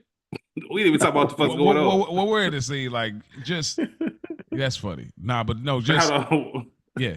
One of the funniest lines in this whole scene, man. I That got nigga probably said, ladies' room next door, nigga Vito, so I can reach it from here, motherfucker. Even then, Vito, I mean, even then, Paulie says, "Have a cookie. You're delirious." Like, just because he's on that diet too, just like, man, nigga, have a cookie, nigga. You must be delirious. Like, I thought that was a funny little subtle line. That's arguably my favorite line of the episode. But yeah, so yeah, it's just they're going back and forth trying to get business taken care of, and they're just heightening the pressure of Silvio being number one. We go to the next scene. What you think about the ruling? Remember, this starts a big thing with this episode. What did he rule? Still tells them 100K each. Okay. Like for Carmella, to kick up. Yeah, to kick up because of the score. So 400,000. And this is where the conversation, and this is where the conversation comes about. I'm gonna give a piece of my half, and that nigga probably like half. Nigga, you gave me bad info. Nigga, I almost got shot. You see me limping around? That's because of your shit. You said it was gonna be empty. Nigga, you ain't getting half. Mm-hmm. Not only was I not trying to give you half, I'm cutting down on the amount. It wasn't $1 million, it was $750. Holly, a dirty motherfucker, boy. Wow. Well, remember Ralph got that off on him, so I think that never left him when he said, "Oh yeah, okay." This is how they do business, though. It ain't that's even how they one do person business getting too. But I off. feel like It's there's we still do that business. part Like, of it, like they're from you the can't same confirm. crew. Yeah, you can't confirm what I took from here, nigga. And we all criminals. Like, yeah, you finna take this $750. I don't know nothing You about in there? no other. Oh yeah, I don't know nothing about no another $250, bro. Yeah, and for real, like I'm giving you however much, hundreds of thousands, and all you did was hand me your fucking address. Like, bro, sit down and take your bread. You shouldn't complain about shit. You ain't do no work. You just, But then again, that goes to what we were saying about Vito throughout the show. Like, this is him pushing his line. Like, y'all niggas, y'all about to respect me. Yeah. However it's finna happen, y'all about to respect You ain't me. never seen this in person. Yeah. $1 million. Unless they had, that wasn't $1 million when they were celebrating in the hotel that earlier season. I think it was Paulie, Chris, and Tony, and they had that bag. And Paulie probably didn't see $1 million. He old enough to see $1 million. He probably have. Okay, fair enough. They was getting after in the Paulie day. They Lawless. It was lawless back in the day.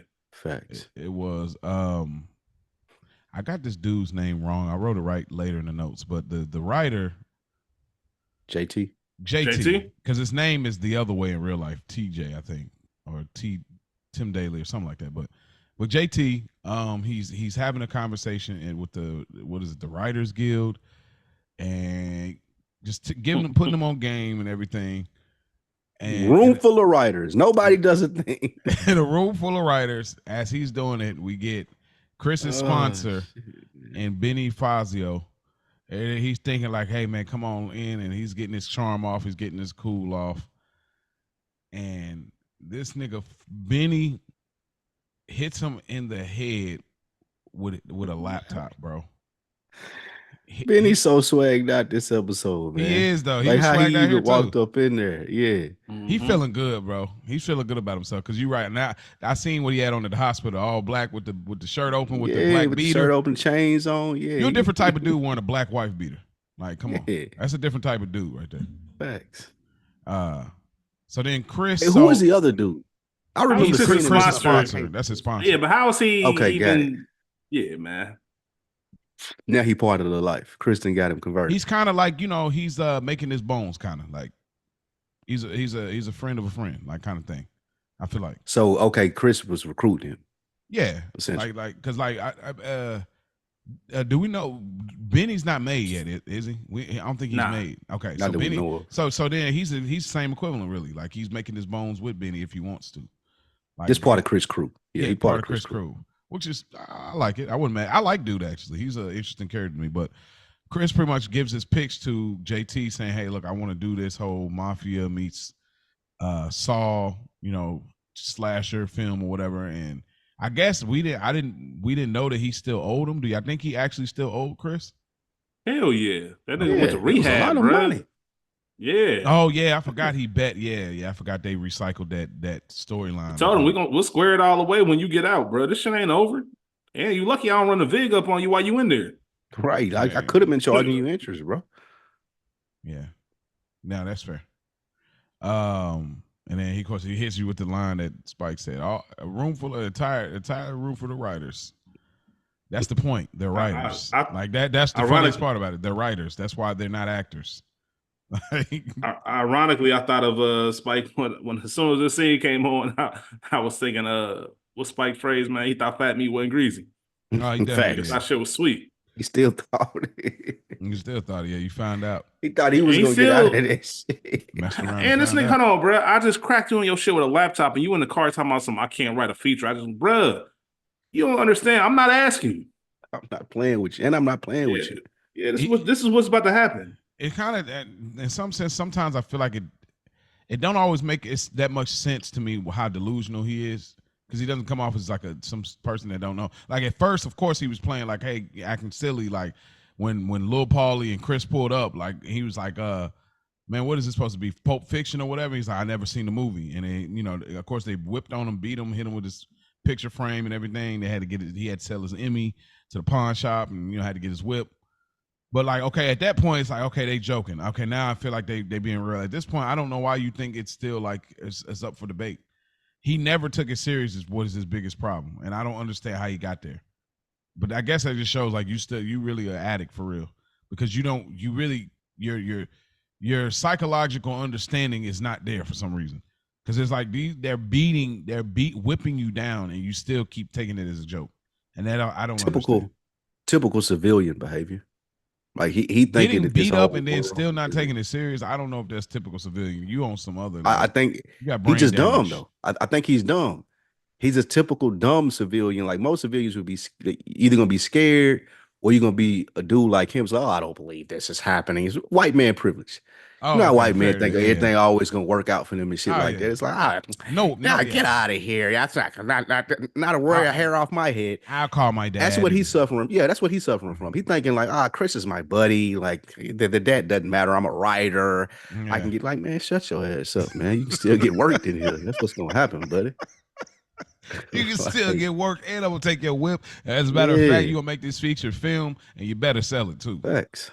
Or we're coming back again. So I think it's typical civilian. He don't believe this world real. Yeah, I guess you're right. We go to the next scene. Silvio visits Tony, and Silvio tells Carmela that she has a big package coming her way from Paulie and Vito. She invites Seal in to go see Tony, and when Seal sees Tony, this is one of the most heartfelt moments I feel like, especially for Silvio. What did y'all think about this scene and Seal's emotion? What do y'all think was going through his head in that moment?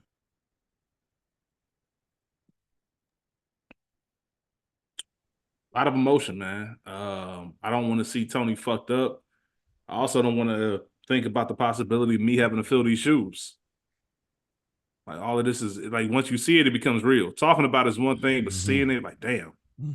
So I think of a mixture of all of that. Hey, you got Father Phil in here. You praying over him, like damn, how bad is he? Yeah.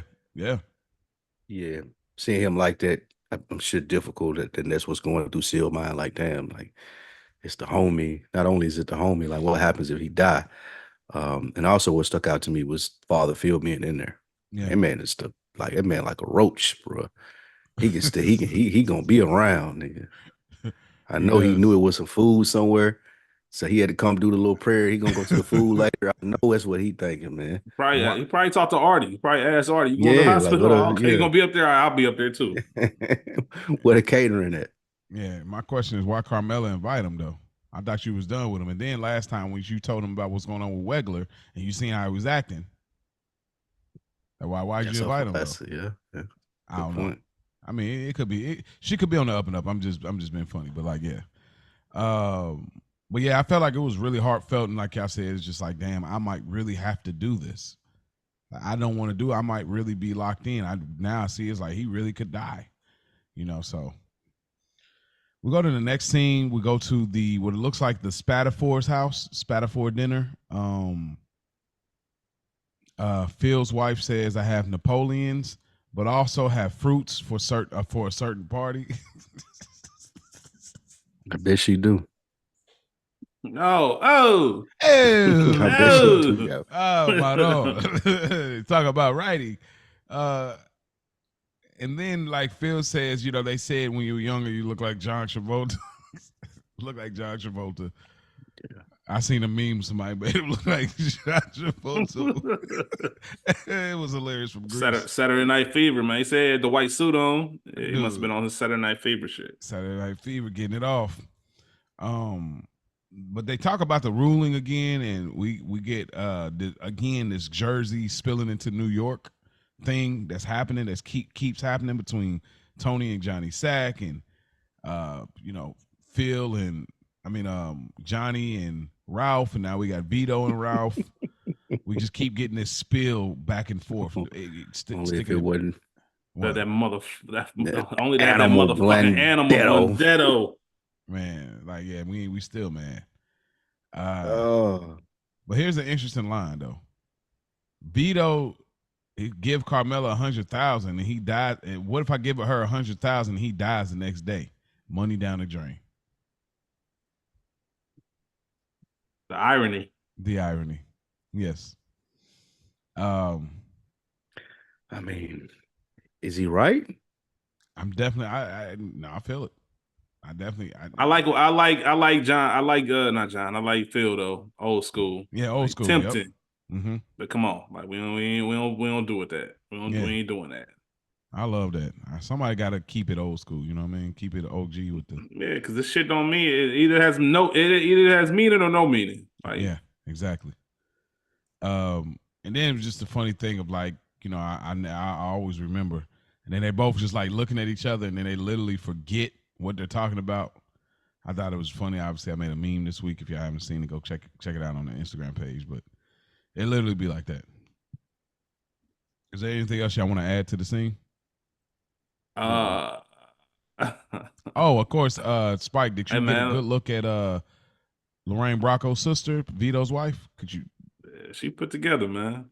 Yes, she is. They're gonna show it later in the series too, right? Yeah, she'll see her again. Yeah, later, she in a few episodes. Yeah. But if you look at the scene, you can see like, oh yeah, they definitely look alike. You can, the resemblance is like. Yeah, I see her. Yeah, you're right. Yeah, so that's her sister. She just got a different little hairstyle. Yeah, but like right. So, yeah, got it together though. We go to the next scene. Poor Paulie. With the plastic on the chair. Yeah, he's so old. plastic on the chair is nuts. Paulie got the ice on his balls, and Paulie flat out don't give a damn about Carmella. Nigga said, "Fuck her." Like, fuck her. Hey man, my nigga Paulie a true dirtbag, boy. yeah, he is. That's why he ain't got no wife. I ain't bro. gonna lie, I respect it. Yeah, because that's who I he respect is. like that. Yeah, that's who I am. Like I ain't like fuck that. 100 racks, man. Fuck her, bro. Yeah, because he won't say that about Tony, but he don't respect relationship like in family and who that is she? aspect. Because to him, mothers. I'm giving you 100 for what? Yeah, he respect mothers because he's got a connection with his mom, but he don't respect I think he even maybe respect kids, but I don't think he respect wives, dude, because he ain't got one. Like, yeah, Paulie's a wild boy, man. Like he literally told fucking vegetable. He meant that shit. I still gotta pay tribute. Fuck her. her. He meant that for real, for real. And I thought it was hilarious how it goes straight into him cutting coupons.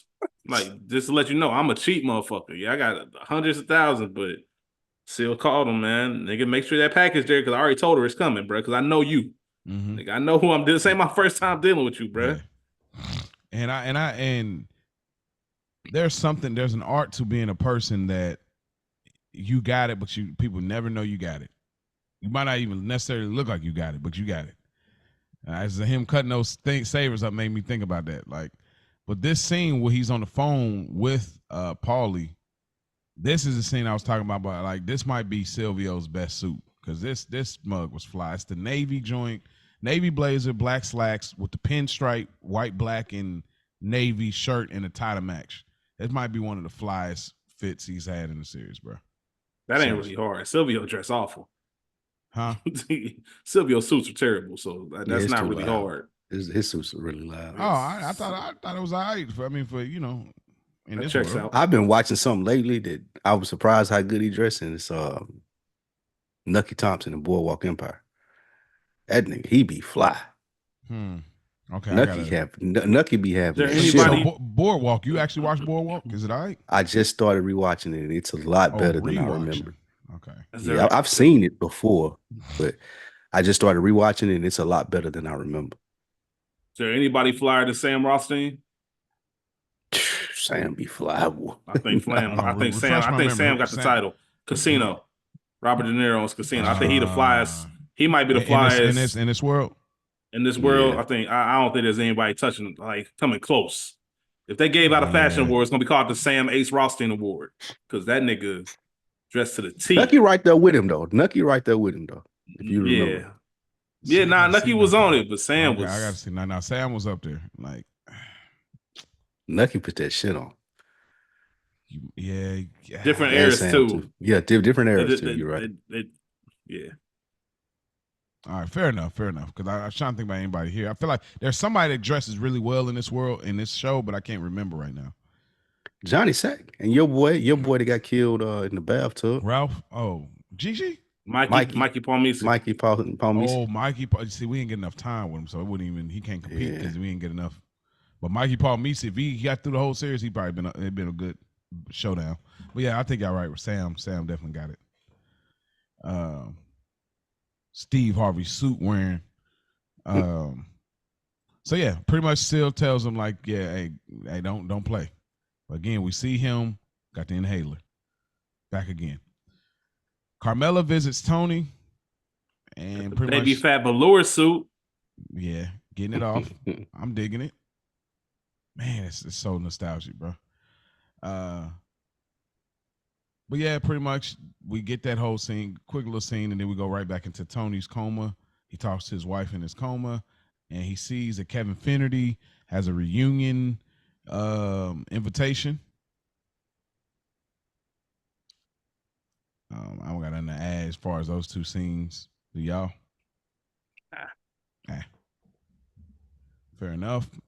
Chris, Little Carmine, and the boys. So they come together to have a conversation about the movie that Chris and Little Carmine are trying to come up with that starts off as Pork Store Killer that later is changed to Cleaver. They go into the premise of the whole thing. It's a mob guy that wants to kill his boss. It was already spoke about in the car, but they go back over it with them, of course, because they want them as investors. Ah, man, what a golden scene.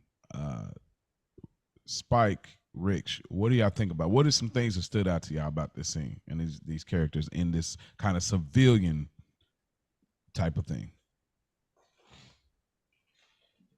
I do appreciate them. The one thing I got from this, especially there was a moment when Sil was talking about, what was Sil actually? He was upset about something. Oh, the Michael Myers, where he was talking about like, yeah, the Michael Myers and things. The biggest thing that I'll just say about the scene is it just reminds you that these are real people who do real things outside of gangster shit. Yeah, like you get so wrapped up in these characters in their world that you forget that Sil might be Halloween, man. He might pass out candy. You know what I mean? He might be watching a Halloween marathon or some shit. Like these are regular human beings that do shit outside of the world. So I just always thought that was pretty cool. And for them to actually not know anything about the movie business, but to sit there and like, have the confidence of, yeah, we'll make a movie. We trust y'all. Shit. It's fitting. Little Carmine has straight to DVD projects, all that shit. And for them, it's their true form. It's a money grab. It's a hustle. Like nigga, we saw what Saw did. If y'all remember, anybody out there listening, might remember watching Saw or Saw coming to the scene for the first time. Another one was some of y'all really might be too young for this when the Blair Witch Project came out, pre-internet. I remember a ton of people wasn't sure if is this real, is this not? Yep. Yeah. So it was promoted that way, right? I'm gonna watch it soon too. I never did get to watch it, but I remember the wave and everything around it. So that's you never seen Blair Witch Project? I've seen clips and lists and everything, but I never seen it all the way through. Oh my god! Yeah, I gotta watch. I got it. There's almost got to be a review on that because I know I can almost guarantee what you're going to think about it. Okay. I can almost guarantee I know how you're gonna feel about it. I'm gonna try to get it in this weekend, man. Please let me know. Okay, I will. But as far as this scene, I think it was good as far as them checking the temperature with the other gangsters, Chris trying to get the investors and them actually having feedback. I thought this was great. And to know that it was the next day after he told him to do it, and he still came up with as much as he had. So all of this was good. This was one of the things that makes the Sopranos, and what we've been missing with the Dream episodes. It's like I just like being in this world, just seeing them contemplate this and flesh it out. Yeah. Even Benny with the input. Even Benny, yeah, and Benny again killed like with the input. That was a killer. Strong Benny episode, man. Strong Benny episode. Very much so. Very strong. Very Benny. subtle. Very subtle, but very strong. I get so much enjoyment. I've spoke about this on previous episodes. I love seeing the mob guys dealing with civilian affairs. Like I've spoke about it before in season 1 when Meadows playing soccer and how, Tony and Sil are getting passionate about the soccer game. We'll talk about the Christmas episode, I think somewhere around 3 or 4, maybe season 4, where they're getting the being ready and just getting things ready for, Bobby gonna dress up as Santa. I love seeing the mob guys in these civilian elements. It makes it really humanizes these things. That's why the show is so legendary as it is, because Tony with his family outside of his mob family, you see the humanization of who he is when he's with Melfi and when he's with his wife and kids. So these moments right here, seeing these guys even extended, like Sil and Larry Boy and all of them, like talking film. Like, wait, hold on. I don't know if that can work. They're like, and Vito's like, I don't know, and he's like, hey, is it Ghost? It don't make sense. It's like, hey, even Ghostbusters, got the dub. Like, come on, bro. Like, so it was really good. Like, and we got the mafia angle. I was always surprised at how cool they were with letting the mafia thing ride, but I do get at the same time, Godfather had already existed, Scarface had already existed. So it's like, okay, we can do this, and it could be vague. It don't have to be like a documentary-ish informational for the movie. So and I think since they were going the slasher angle with it, that they were more cool with the mafia. If it had been like a Casino or fucking Bronx Tale or anything like that, then they wouldn't have been with it. But the fact that they were going slasher film with the mafia element, I think the guys were a lot more open to it. Yeah, and there's go ahead. I was just gonna say, and it's hilarious that they really scratching their head trying to come up with ideas for some real life shit that they've done.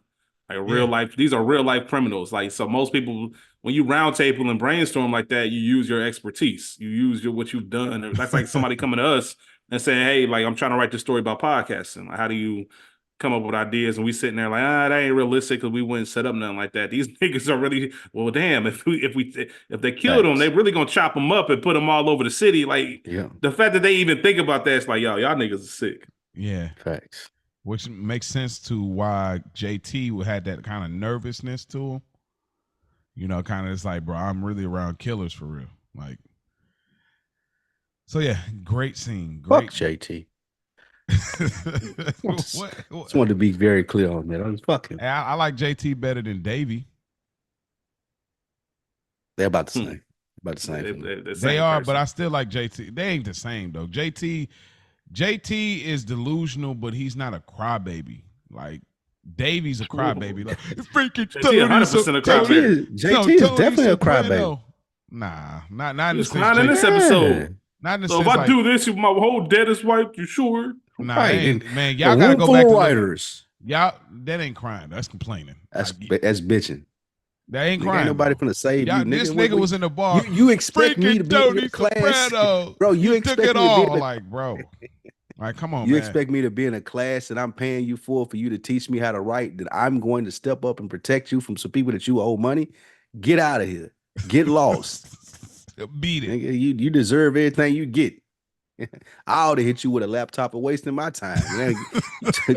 You took 10 minutes of my fucking time, nigga. Like, I'd have hit you with a laptop for taking up our writing time. That's funny. Ghostbusters. Ghostbusters, another fucking money machine. Come on, man. He's in this, Chris. But yeah, I don't know. I guess we just see it differently. But like Davey, he's like top characters. I can't stand that nigga, man. Like, just get up. Why? Like, what do you mean? Like, anyways. Because I told you to. Yeah. Tony said, forget all that. Forget all that. We grew up in high school to stuff. Nigga, you owe me 50 boxes of ziti. Like, anyways, we go to the next scene. We open some cannolis. Is it cannolis? Again? So we get Artie. Artie pulls up, you know, he brings some food and, like you said, some cannolis. Cannellini, I think. I said I said one of cannoli. Cannoli's a dessert. Yeah. But he brings them and pretty much, you know, tell him like, hey, you got this much time for it to be out and about, you know, before it goes bad. It was good to see Artie. I was just glad to see Artie. One of my favorite characters. You know, I wish I could get more of Artie in the show, but we're at season 6, so. One of my favorite Artie moments. Still coming up. Still coming up. Not this episode, but yeah, we'll get to it in a few episodes. Okay, we tie a few more things together. Carmella snaps on AJ. Rightfully so. Rightfully so. I ain't feel nothing when none of they was talking about. All of them was ignorant to me. Y'all stupid. Like, talking about, what is wrong with you? What do you mean? Like, Carmella, like, she dealt with him when they were separated. Like, she had him in the house. He's still playing drums. He ain't help your dad up when he fell off the roof. Like, I've been dealing with this little dirt bag for the longest. Like, I don't know what y'all talking about, bro. And then he's still just like no rational. Which is why she snapped like this, though. She's at her breaking point with him. Yeah. You across the bear. That shit crazy. I hate to hear that from my mom. That's like Scarface mama, nigga. Son, I wish I had one. Like, she was trying to get her Jamal Lion Empire on at this moment. And he needed this. And I think that conversation with Rosalie, like, yep, when she was talking, like, that's what she was hearing in her head. Like, if nobody else is gonna do it, I'm gonna do it. Mm-hmm. Like, cause you bullshitting out here. Mm-hmm. And we seen Carm's parents, Meadow trying to hold her back, but it was like, nah, he need to hear this shit. Yeah, no, he do. No, it's yeah. We traumatizing this family. Yeah, it's like, bro, your dad might die. Like, this is not like some guarantee he's getting better. He just got to recover. Like, right now, he's still on the limb. Like, he might die. This might be it. You know what I mean? And leave, nigga. Go everywhere you finna go. Get your little clothes, call your little ride, and go on and do that. Please go. Are you 18 Yeah. yet? Please don't call me, nigga. Seriously. We go to the next scene. Silvio and Gab, they're talking in the bathroom, and then Bobby pulls up. Gab got this is super 2000s, got the bedazzled jeans, dude, and the bedazzled shirt. Like, yeah, I remember the bedazzled wave was crazy. Is this what y'all talking about as far as her looking good with the top and everything, the black shirt? Is this the scene, or were y'all talking about a different scene? Nah, that one was it's not it. the Real original quick. scene. Jumpsuit on. I did want to just shout out about that prior scene. I do think it was important that Meadow said it. Like, yo, think about what Carmella's been going through, the emotional distress, all of that. Like, even though AJ deserved that, she was ready to snap anyway. Like, she had to get that out. Like, you can't keep all that in. So I did like the fact that they brought that. But yes, this was the shirt that I was talking about. Like, I'm like, all right, thank God. Yeah, she owned it down. Yeah, for a 60-year-old white woman, like, yeah. She supposed to be 60? I would assume. Throwing 60 on her. Throwing 60 on her. Nah, because she 50 something for sure, but throwing 60. But that's worse though. So to Spike's point, that's worse. What? Because she looks 60. If you 45 for real, then I'm taking all of it back. But if you really are 60, then I'm giving you all your props. Facts. I mean, I don't think she looks like probably a little older, like in the face, but I think everything else she looks pretty like relatively around that. I feel like. How old would you say she was? Let me take a closer look. I would say, okay, Stevie Van Zandt. I'm guessing. What y'all think he is? 60, 57. 50. Wow, because he don't really look super old in the newer show or the later show he did. To me, like as far as so much older than here, I'm going. Stevie Van Zandt was like late 50s, and I think she was like mid 50s, early. Okay, that's cool. Yeah, that's cool. Okay. Bobby pulls up. He makes his complaint pretty much about still complaining like, "What's up? What's the deal? What's going on with this?" And Bobby peep how Bobby walked in the house though, bruh. Straight up, come on, you man, got chill, me bro. fucked up, homie. At this time of night, like nobody ain't asked you in. Like you ain't like she didn't stick her door. Stick her head out the door and be like, "Hey, Bobby, what's up?" Like he just marched straight in, bro. Like you got like, come on, man. The balls on you, and then he comes in and like crying like 9:30 at night, and like he's about to take a bath, bro. Like listen to me, like he ain't get to hit the toilet by himself. He didn't get to take a bath by him. Like listen to me, like that's where I can't. This is where the writing is at such a top tier level because we literally last season just got that conversation. All due respect, you have no idea what it's like to be number one. Mm-hmm. Like that whole conversation is happening now in real time. It's easy for you to look at things when you're over there. Say, I would do it this way. If that was me, I would conduct. If that was me, and then when you get in it, it's totally different. I've learned I put my foot in my mouth so many times doing that, being a number two or being on the sideline, looking at somebody else saying, if that was me. And then you get in a position, he's like, nah, you can't freak it like that. So this is a moment where it as much as we champion Silvio Dante, you start to see like you're not a number one. You're not a number one. You never had the makings of a varsity athlete. So then Tony's making it look really good in comparison. So now you see Tony dealing with what he did. Well, now you ain't looking at him crazy because he's in therapy. Yep. Now you ain't looking at him. You know what I mean? Yeah, you're 100% right. And the thing about this, for me, if I'm Silvio, that makes me the most mad, ain't nothing changed, bro. I just told you this shit earlier in the day. A couple hours later, you decide to pull up to my crib around bedtime. I'm in the shower, and you ain't told me no new information. I know you got 2 kids. I know you got a newborn. I know they in private school. All of this shit you said at the hospital, nigga.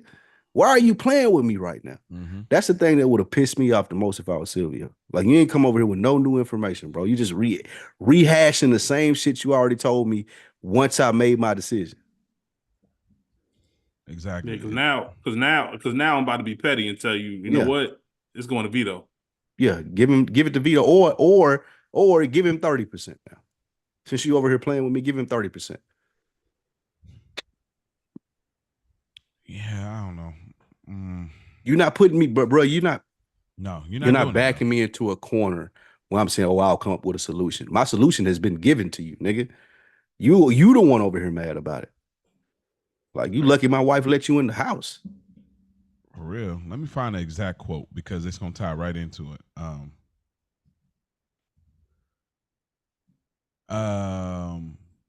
Because everything he says, like we always say, all due respect, you have no idea what it's like to be number one, but there's a little bit more to it that I want to just speak to it. Let me see. So in the sense of what? Well, because we always kind of overlook the additional part of it. Like we just say, all due respect, you have no idea what it's like to be number one. So he says That's the gist of it. That's the gist, but there's more to it. Like I always say, there's a back end. Like that was even one of my quotes at the quarter episode. So he says, all due respect, you have no idea what it's like to be number one. Every decision you make affects every facet of everything. It's too much to deal with almost. And in the end, you're completely left alone with it all. So for Tony, he says it's almost too much to deal with, but we're going to find out it is too much to deal with when it comes to Silvio Dante. So that's why I wanted to read the rest of that quote. We go to the next scene. Carmela is in a session with Melfi. It looks like Carmela kind of, seemed like she got herself together a little bit more. I mean, I think she actually put some makeup on, but she's having a real session. And this has got to be top 10 Melfi sessions, in my opinion. It was such a real. What makes you say that? I was just about to ask that. Because of Carmela. This was when Carmela had the session with the Jewish guy. Well, I said it's one of the darkest. The black dude? No, the Jewish guy. Remember? The one that told her, like, man, you complicit of all this shit. Yeah, it's blood money. Okay, gotcha. So that one, but this one is real because that was her kind of like looking for I'm looking for you to massage my feelings on why I'm still with him. I feel like he's a good man, though he cheats, though he does this, though he does that, though, but he didn't give her that. But she wasn't being all the way honest. At this moment, I feel like she's been all the way honest. She's saying that I knew who he was the second I dated him, when he bought me and my mom a dozen roses and my dad a $200 drill gun. And she doesn't know if she loves him in spite of it or because of it. That she ain't never made a realer statement than that. Like, you know why? It's because of it. So Tony being that, yeah, right. That's why she loved him. You're right. It's because that's who he is. Otherwise, she would have made this shit work with Wexler or the Priest or any one of those or Furio. That's true. Tony is Tony. That's why she made it work with him. Tony is That's fire. Tony is Tony. Yeah. That's why you go back to Marco Polo, one of my favorite episodes. We'll have our favorite episode conversation, but that's why I was, because of him grilling, doing his thing, and when he showed up, he was the life of the party. Yeah, I'm that nigga. Tony is Tony. He's that nigga. Like that's what it means. Like, man, rest in peace. It's very few things that could substitute a nigga that know, like the nigga that know he that nigga. Yeah, I'm that dude. It ain't a lot you can do to take that down, especially for the chick that's eyeing him or the people that admire him. Like that. It ain't a lot you can do. Even like, oh man, he ain't, because you're gonna sound like a hater. Yeah. Tony has that swag. Like, I'm that nigga, bro. Come on, like what we doing here? Yeah, even with all the dirt and all, So, yep, it don't matter. I'm that nigga. And then she says that the kids don't decide who they're born to. That was so profound. Now that right there, that lingered. I mean, obviously, I'm a parent, and I have those concerns for my own kids. I think about there's things that I see in my daughter that were in that I did. There's some things she do that I may have did and I don't remember. You know what I mean? And sometimes my mom has to remind me. And then my things with my son as well. And so that line is deep. It's like, wow, that is profound to say they don't get to choose who they're born from. So I'm very cognizant of it. But yeah, this is, to me, top 10 Melfi scenes for sure. Like, I don't feel the same way with the Gloria one, but I definitely feel this way with this Carmela one with her specifically. So I loved how she said, I told him that I loved him or whatever it may be when he was in the coma. Mm-hmm. And then she asked Carmilla, "Do you feel like you're not going to feel that way when you wake up?" That was a looming thing. I feel like over these first 3 episodes is to where we speak to the work that Carmilla has done and how you love to have a woman like that by your side when you're going through this. But again, Dr. Melfi coming through with the amazing question is like, okay, yeah, this is a time of tragedy. Like you as a human being, you're going to want to do this, especially about someone that you care about and love. But once they active and back in that same mode of they doing shit to piss me off or they're doing shit to aggravate me, are you still going to have that same type of love for them? I feel like that was an amazing question that she Mm-hmm. asked her. Yeah. And she didn't really quite answer, did she? She did. She don't know. And that's reasonable. That's what makes this scene great. That's reasonable. It's like, because I mean, we've been in situations before. I'm sure you guys have had sick family members or whatever it may be, and you're like, damn, man, we may not see eye to eye all the time, and I don't want them to fucking die. Yeah. Yep. You know what I'm Yep. saying? And then now you thinking about like you go above and beyond just because the relationship strained or whatever it may be that you have with them. You're like, no, like I want to make sure I showed up for this person because I do fuck with them, Yeah. even though we had our differences. Yeah. And that's what you was getting for Carmela right here. Mm-hmm.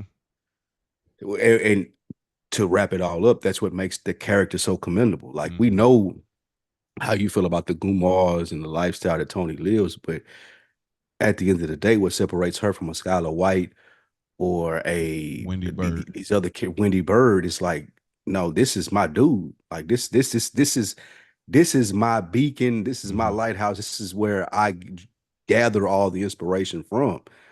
And I think it was dope for it to come out and show that. Yeah. Yeah. She truly needed to just, throughout this series, she just has needed to embrace that this is what it is.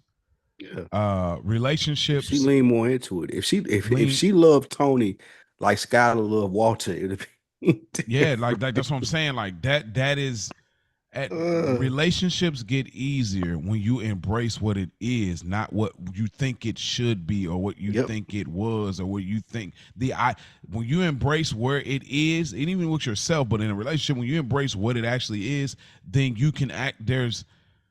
There's something effective about your steps moving forward because you can embrace, okay, this is just what it is. We not like them. We not like them. As Rich would say, they not like us. And so you embrace, this is us. You know what I'm saying? And so that makes a difference. And this is a moment I felt like she embraced. I mean, this whole season when they got back together, that was the full embracing of this is us. This is Tony's my guy. Going back to the blue dress story and all that. So absolutely. I agree with everything you said. This is very interesting. This could be an episode in itself. Just talking about Melfi's sessions with people that weren't Tony, but anyways, so we get to the next scene. The morning comes and Silvio is being carted out. But what's more ridiculous now, if y'all want to talk about Gabby, I would say this scene right here with the robe. Yeah, she was getting to it. If you see like how like that, she kind of following the cart. I was like, all right, there you go. There you go. Got the little puffy heels. But what's crazy about this is Bobby pulls up in the morning after coming last night to the crib to bring up the issue again. And he's still doing it while he's on a stretcher. And Sil's looking like, my nigga, bro. Hey, Mo, it ain't even the pulling up for me. It's the I pull up, I see what's going on, and I'm still asking the question like, hey, bro, like you told me you was gonna have something ready for me tomorrow morning. Like I know you on the stretcher and everything, but goddamn, like what's up? That's people like that, though. Like that. It is 100% people like that. And again, it speaks to the state that we're in with Tony being, in composed, like he's in a coma. Yeah. So everything is running wild right now. So if I'm Bobby, I'm getting this pressure from Janice, as you said before. Like I don't give a fuck about your asthma, nigga. They ain't got shit to do with me. Like what I'm here talking about is what we got going on. What you told me you was gonna have a ruling on in the morning. I came in the morning. It just so happened that you in an ambulance. Okay, cool. But let me know at least what you think about what we talked about. Because I still got to get it. Shit, life goes on as we see throughout this season, and especially with the ending.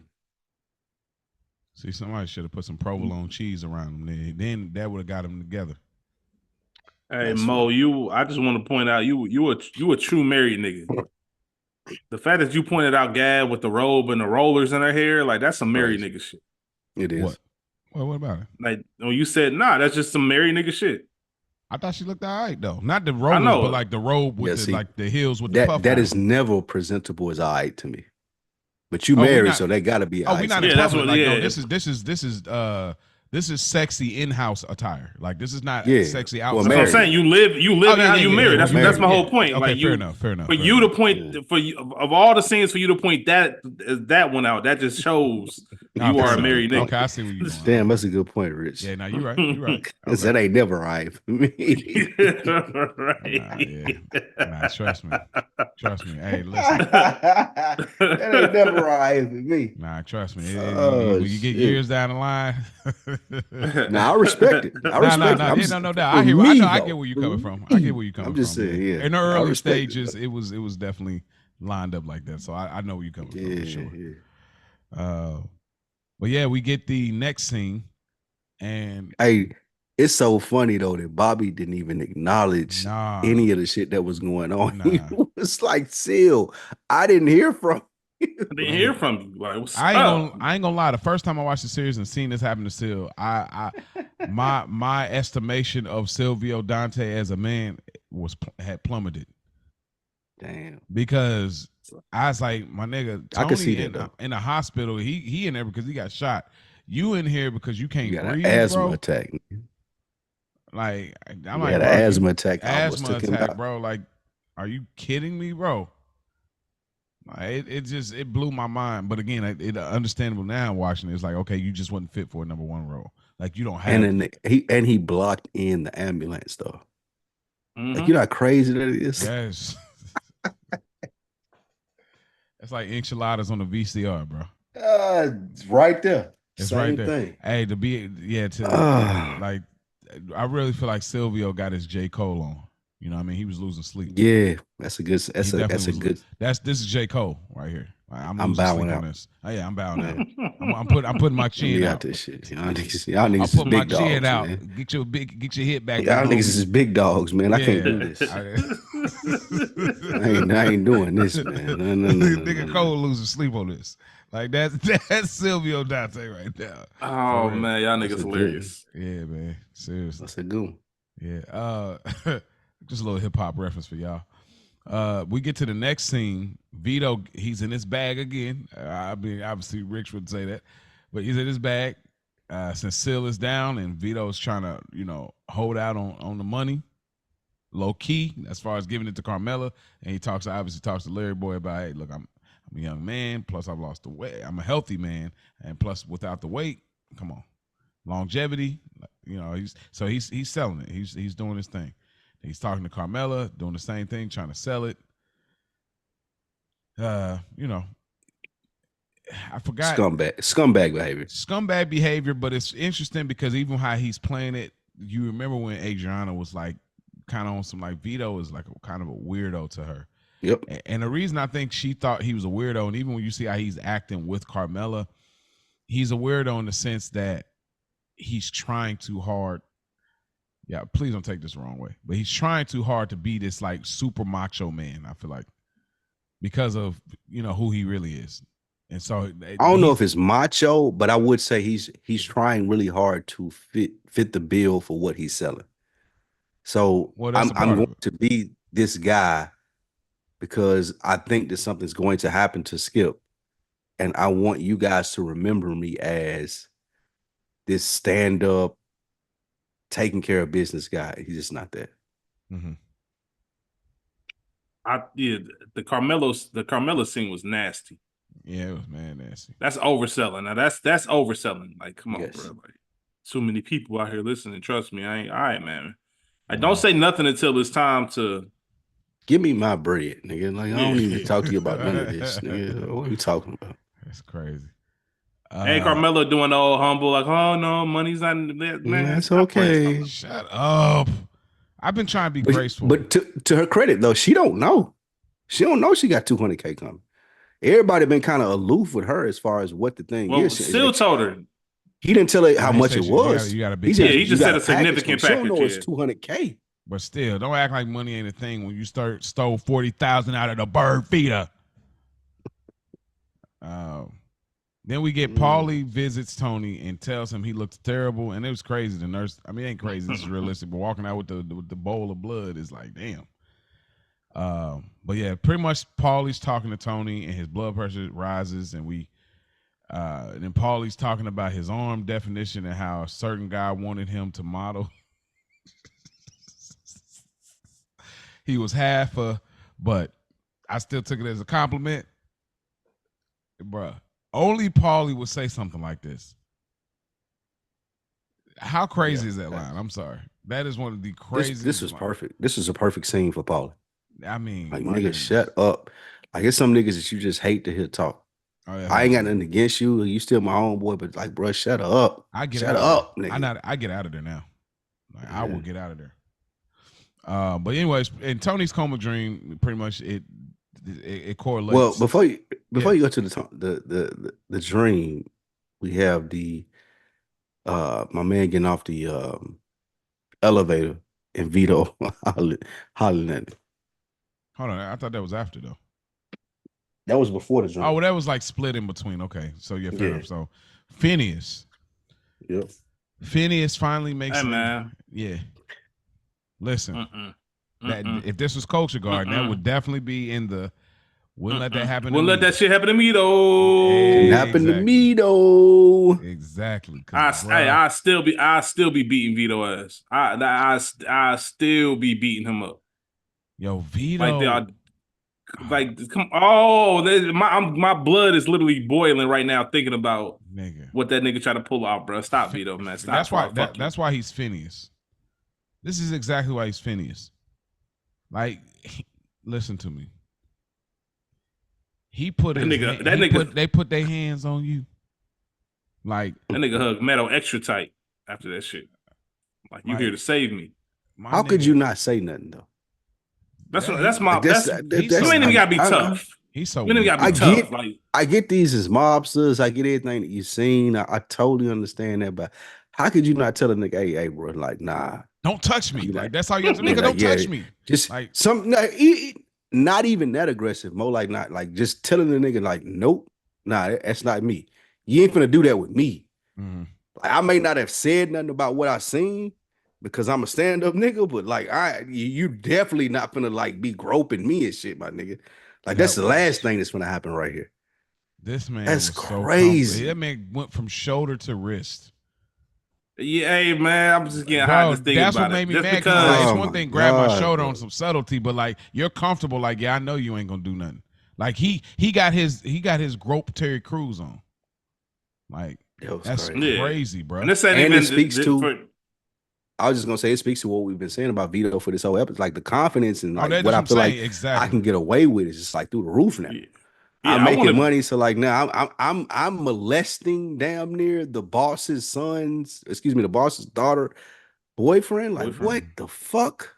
And I want to be clear for everybody out there listening. I know we make a lot of jokes, but this has nothing to do with Vito's sexual orientation. It's just the fact that you think you can pull this off. Yeah, like, you really think you can? You got the audacity to come over here and just, bruh, like, what the fuck is you on? Like, it boggles my mind that, like, I couldn't imagine being in that situation, just being silent.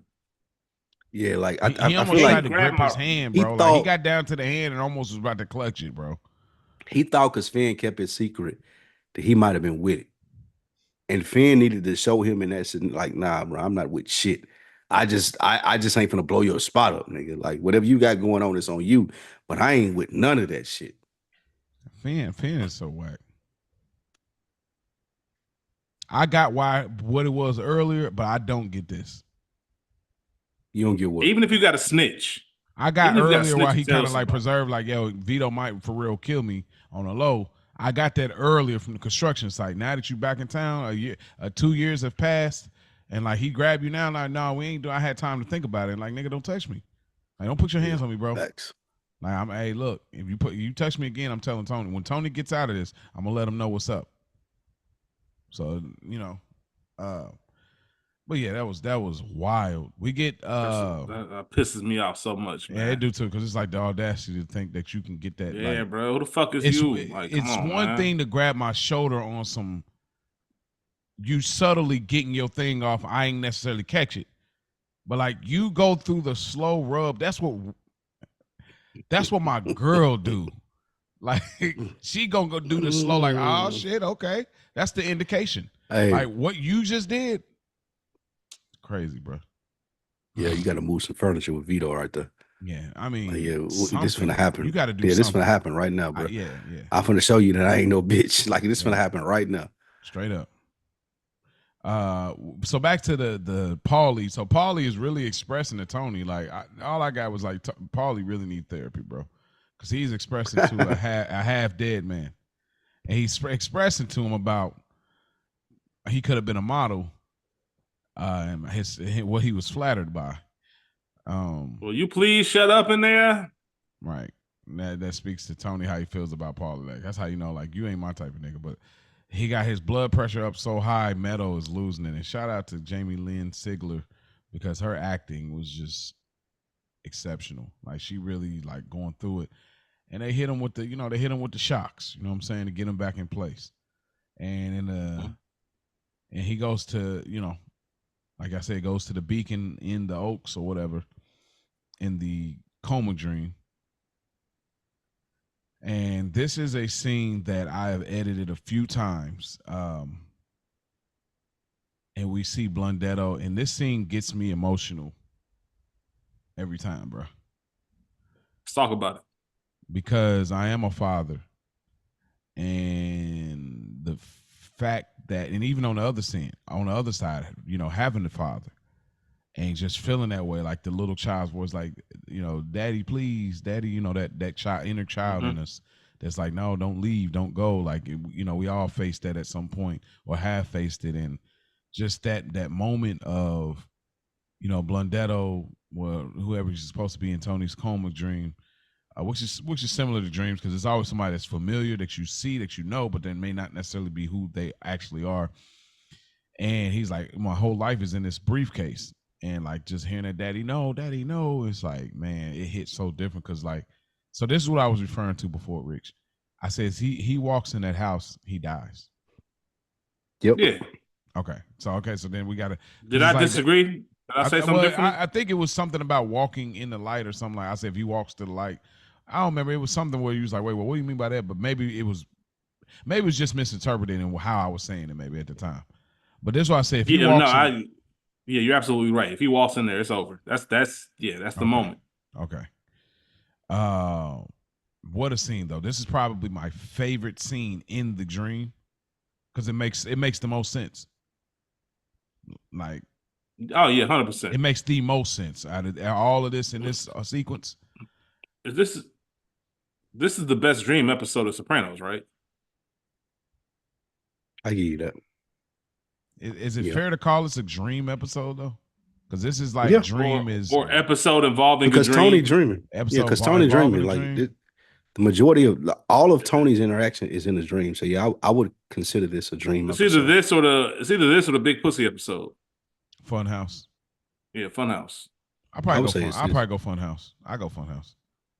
I ain't mad at you. I ain't mad at you saying Funhouse. Yeah, I say it's this because we had more real interaction as far as the real world, and the dream world stuff made sense in the aspect of, like we all just said, if he walks in that door, it's over for him. Mm-hmm. He don't know that that's his cousin right there checking the bags. That may have been his mom right there at the door. Like we don't like. It was also cryptic, so I think there was a lot left to be imagined with this one, which made it better for me. Yeah, I think this I like it better, but I don't necessarily I don't associate Mayhem as a dream episode. That's fair. I can see that. You know what I I mean? can see Like that. it's super. It's there, but it's like it's like the B side, C side to it. So if we want to call it that, sure. But it's so much in the real world that I never look at it like the one before I do. But I definitely say Funhouse. I think Test Dream is the worst. And I think there was another one, Calling All Cars. I think was the other one. But I definitely say Funhouse. Our true enemy is yet to be revealed. The fish, Big P talking as a fish. You know, I definitely would say that one in my opinion. But we get all of that, and he said he's scared for some reason, and he get tears in his eyes. And man, again, shout out to Jimmy James Gandolfini, like how he's acting, because I don't know where he tapped into. It's just a subtle tear that he has, and like how his eyes are like watery. And you know, of course, the Blundetto thing where he's not quite giving him the answers that he's looking for, but he's trying to subtly get rid of the briefcase. It's subtly like just let go. That's what I got from it. Like they're both holding on the suitcase, and it's just like let go. But Tony or Kevin Finnerty wouldn't let go because he said my life is in this briefcase, and so Tony didn't let his life go. So that's feels why like it weighs a ton. Yeah, and so that little bit right there to me made a lot of sense right there. And then he wakes up finally, and Tony is back. We are excited. Our man is back out of the coma, and the way they even did the camera, I don't know how they did that blur effect, how the vision opened up, and then it's just I don't even know how they did this colorization because like Meadow and Carmela, like it seems like they put this really strong hue because you can see like their skin, their eye color is like super bold and strong. So I don't know whoever did it in post production, they did a really good job into that. But yeah, anything I want to add to Tony coming back? We knew it was gonna happen, but it was good. I like how they set it up and played it out. Mm-hmm. It was good for the what's next. Okay. What we love about these series and what makes these prestige television shows like Breaking Bad, like The Sopranos, like Better Call Saul, like The Wire, it's like, okay, damn, what's next? He's woke. Junior shot him. We've seen all this shit that happened. What's going to happen next? I remember watching this in real time, and that's what me, as a fan of The Sopranos, I was most excited about. Okay, so damn, where's the story about to go? Mm-hmm. Yeah. We get to the next scene. Paulie visits Vito about the money for Carmela, and like now Paulie moving with some purpose because like, oh man, Skip is back, and pretty much they got to get a game plan together. Like, hey, yo, he back. We got to get this paper to them now because if you find out about this $1 million scheme and we didn't take care of his family, be hell to pay. Anything else? Oh, but I feel like there's a deeper meaning to. I know that he's on a diet, but I feel like there's some deeper meaning with him eating carrots. But I couldn't put it together. Nervousness, just nervous eating, like versus smoking cigarettes or anything like that people would normally do. Like I'm trying to lose weight, so I'm eating carrots. It's nervousness. Yeah, I eat crunchy carrots. Hell no. Oh, I guess I'm on my own on that. I eat real food, nigga. I eat real food. Yeah, okay, man. I eat real food. Carrots is not real food. It's crazy.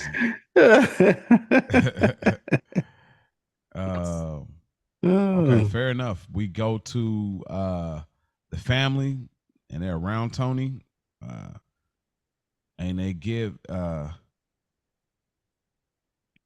pretty much they give her the money, you know, with the disgruntled faces, and she sees that Chris tells Tony he's getting back into the movie business, and Chris is nuts for thinking that Tony owes him. That's the one thing I wanted to say. Like super nuts. He's even more nuts to think that Tony knows what he's saying. this dude operating like Tony is listening to him. Like, bro, like, well, because he gonna use it later. Like, hey, I told you when you woke. Like, I told you in the hospital. That's what makes it insane. Yeah, like, you that diabolical and fucked up way. Like, I ain't operating on all cylinders, and you like in here, like, bro, come on. I mean, wipe his spit from his mouth. Why Carmella, I don't know why Carmella looked at the guys like she was surprised that it wasn't really supportive like that. Like when she looked at them, they seen they had that disgruntled face in the elevator. She looked down like, I think it's because this wasn't like some little bullshit. Like this man almost died.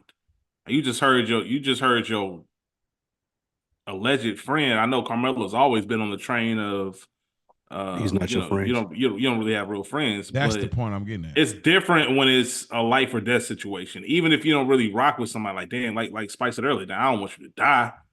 Like, you know what I mean? So there's some sense of relief, but for them to be that cold in that moment, it was even more jarring. Yep. Like damn, y'all really don't fuck with this nigga. And she didn't think that she was right. She was only using that as something to be hurtful for Tony. She thought that I'm just going to say this because this is my observation that I've made as a woman. I know they don't fuck with you like that, and I'm really trying to dig in to hurt your feelings. Once she's seen it for real though, because she hadn't really seen it, she just going off of, this is what I think. But now that she sees it and she knows, like it hit differently. Fair point. I like that. Y'all brought that together. There's a note before Chris tells him like I'll get back in the movie business. There's a note that says sometimes I go about in pity for myself, and all the while a great wind carries me across the sky. Do y'all have any theory at all who dropped this note off? Because that is like one of the Sopranos lore questions. Like what happened to Valerie the Russian? This is one of those questions. Who dropped this note off? Probably the sister, I would say. Barbara? I would say Barb. Yeah, I would say Barb. I don't think I've ever heard that before. Y'all might be the only. You heard it here first. Like that's crazy. Spike said it. That's literally the only thing that I thought. Yeah, it was the first thing that I thought about was Barb. Yeah. Yeah, you might be right. I thought Janice maybe because she was kind of into like different things, but yeah, y'all may be right. Barb might be a good contender. I don't know too many more people other than that. But yeah. Okay, and then Carmelo wets his mouth with the swab, and they kind of get back to the basics. Anything else y'all want to add to this last sequence? I like what you said, Spike, too. That was really good about she didn't want to be right when she said he had friends. I didn't think of it like that, but that was good. But anything else y'all want to add to this last hospital scene of Tony like coming back but unaware, kind of figuring it out? Nah. Nope. Okay. And I do like Chris. Chris looked really healthy. Like he's been looking really healthy, really on top of things, so I did like that. But that is our episode of Good Earners reviewing Sopranos, season 6, episode 3, Mayhem. But before we get out of here, of course, we always like to leave with our rankings. So without further ado, Spike Lou, how do you rank this episode? Is it just another envelope, a good earner, or a made episode? This is a good earner episode. A step up from what we had last week. Not to the made category yet, but definitely a good earner as far as me enjoying it and memorable scenes from this episode. Good earner for me. Okay. Rich, how do you rank it? Yeah, it's a good earner. It's funny because I want to give it made, but if I do, I feel like I'm just giving it just to give it. Like I don't really have a valid reason to make it made, and we don't have that. You can't just be a made just cause. Like you got to really earn that. Yeah. For sure. It's close. I really liked it. I really liked this episode, but it's a good earner.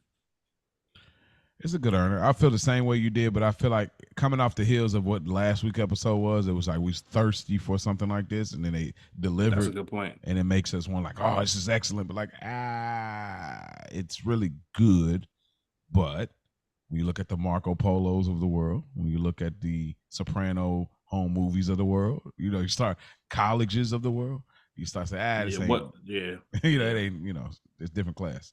Fair point. Spike Lou, who gets the Good Earner Chain Award? The Good Earner Chain Award in this episode would go to some good candidates this episode too. It is some good candidates in this episode. I gotta give it to Vito, man. Hey, I gotta give it to Vito. He doing what he needs to do to solidify his spot if Skip don't make it. I'm making all the right moves. I'm having the right conversations. I'm making the right money. I'm trying to be boss of this family. I got to give it to Vito reluctantly. Rich. I thought about this a few times, man. It almost feels too easy to say Tony because he's back. Think I'll give it to Carmella for the second week in a row, man. Out of everybody, she deserved even more than Tony. I think she's the most relieved that Tony's survived and he's here. And I think she sacrificed the most and kind of went the most crazy. We saw everybody else was looking. They was already counting Tony out. He a vegetable. Fuck, like she's the only one that really had everybody. Her Meadow that really like they willed Tony back. Yeah, like physical affection, sitting there talking to him, all that. Like they really put that sweat equity in. So I got to give it to them because it's rewarding for them that Tony made it through. I'm going Paulie. I gotta go Paulie. You know, Paulie's the one that actually went and got the $1 million bag. He had to physically get there, and he could have got killed for it. Like Guns was involved. Like, you know, like he could have died, but he actually got the millie. Even when the big homie was ready to leave, like, nah, we ain't leaving yet. Like, check over. Oh, boom, there it is in the dishwasher. So I gotta give it to Paulie. You know, getting the big dog millie.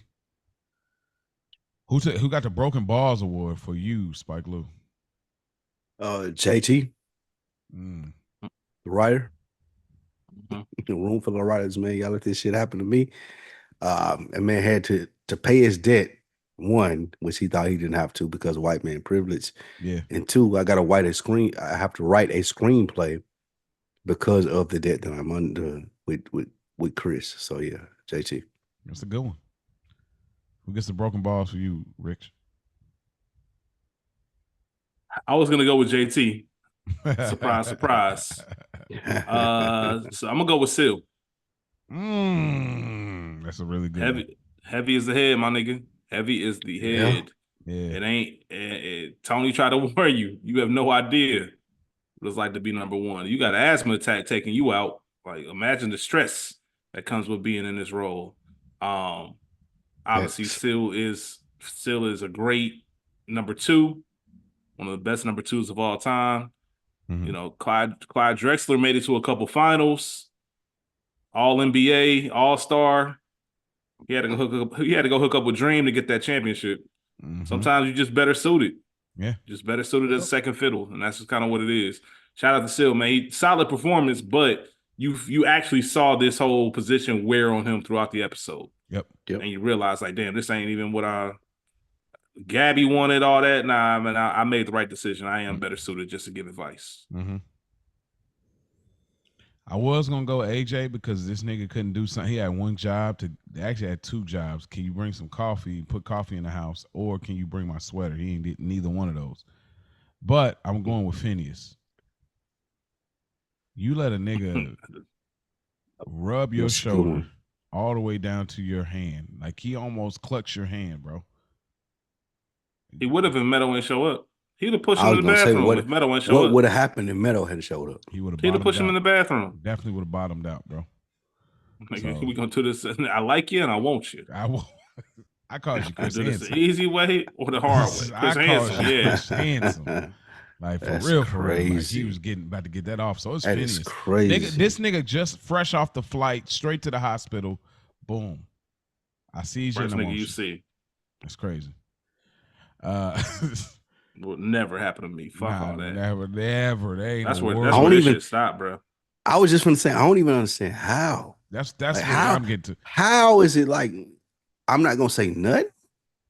Like, how do you even get that energy from me? Like to think that, like, man, I smack the shit out of you, my nigga. Like, what we doing? What we doing right here, bro? Nasty nigga, man. Styles P got there's a Black Rob song called "Can I Live." Black Rob featuring the Locks, and there's a bar by Styles P where he pretty much says, like, nigga, even if you got a gun, I might let you push me. I could be there. I could have no weapon on me, and you have a gun, And even then, I might let you get exactly. I might let you get over on me, bro. Come on, man. You ain't getting none of that off on me. That nigga's a Facts. Richie April type nigga for real. Like, they ain't going at all. Spike, do you got a favorite quote from the episode? Favorite quote from the episode. Yes, I said it a couple of times here. Damn, what was it? Do you remember who said it? I definitely remember mine. Go to Rich first. All right, Rich. Ladies' room is next door. I can reach it from here. This is my favorite quote of the episode. Man. Oh, and that was from Paulie, right? Yeah, Paulie and Vito, both of them, kind of the exchange.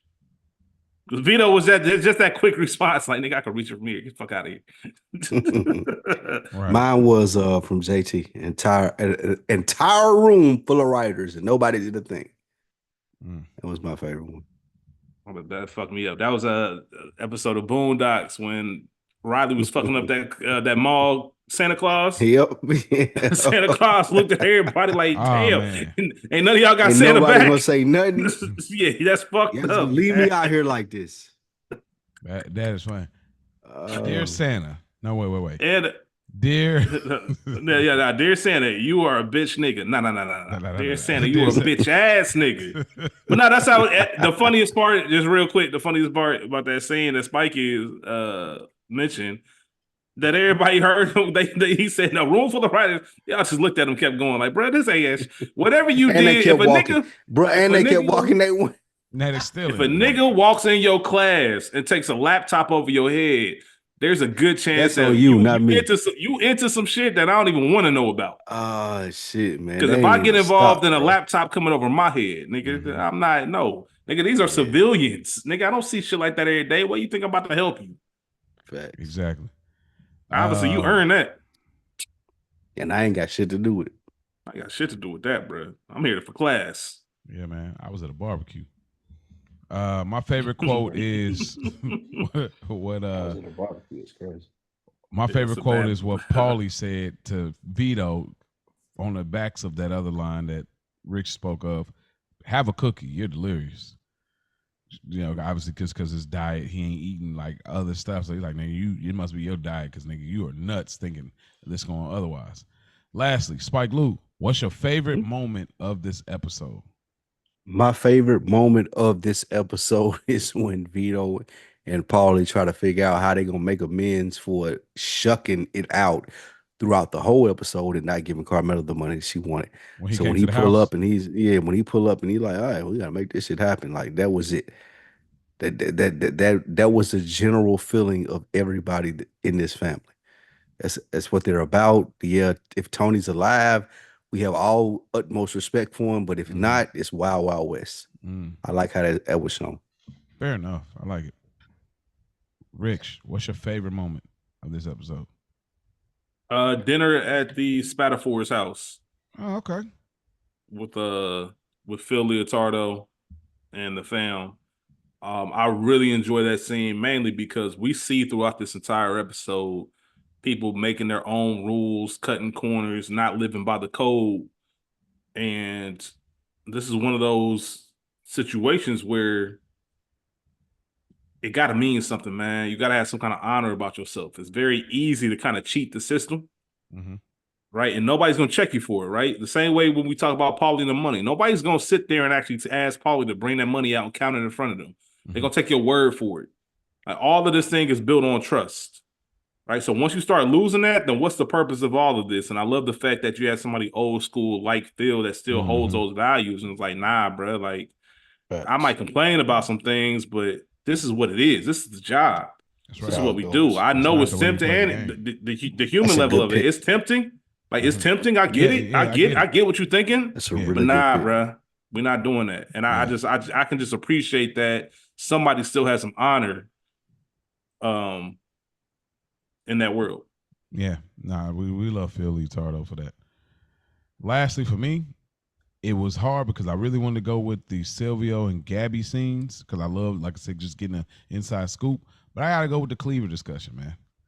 Like, again, mob guys dealing in civilian affairs is some of my favorite fish out of water effects in the Soprano series altogether. So this is one of those moments, and I really thoroughly enjoyed them trying to come up with how to make this a mafia slasher. Beautiful, very beautiful. And that is our episode, man. We truly thank y'all for tuning in to Good Earners reviewing The Sopranos, man. We got some wonderful things coming in the future for y'all. That's going to be really dope. We'll reveal it later down the road, but we're far from that. We're going to really just embrace and be immersed in this season 6A and B, or season 6 and 7, however you want to look at it. If y'all want to reach out, goodearnerpod@gmail.com, or y'all can hit us up on Instagram, goodearnerpod_Sopranos, or y'all can leave a comment on YouTube as well as Apple, Spotify even lets you leave comments now. We're going to start putting some polls out there real soon about what y'all think we should review next. We want to gauge the streets, see what y'all thinking. We got some things in mind, but we want to see what y'all thinking. So, but nonetheless, we thank y'all for tuning in.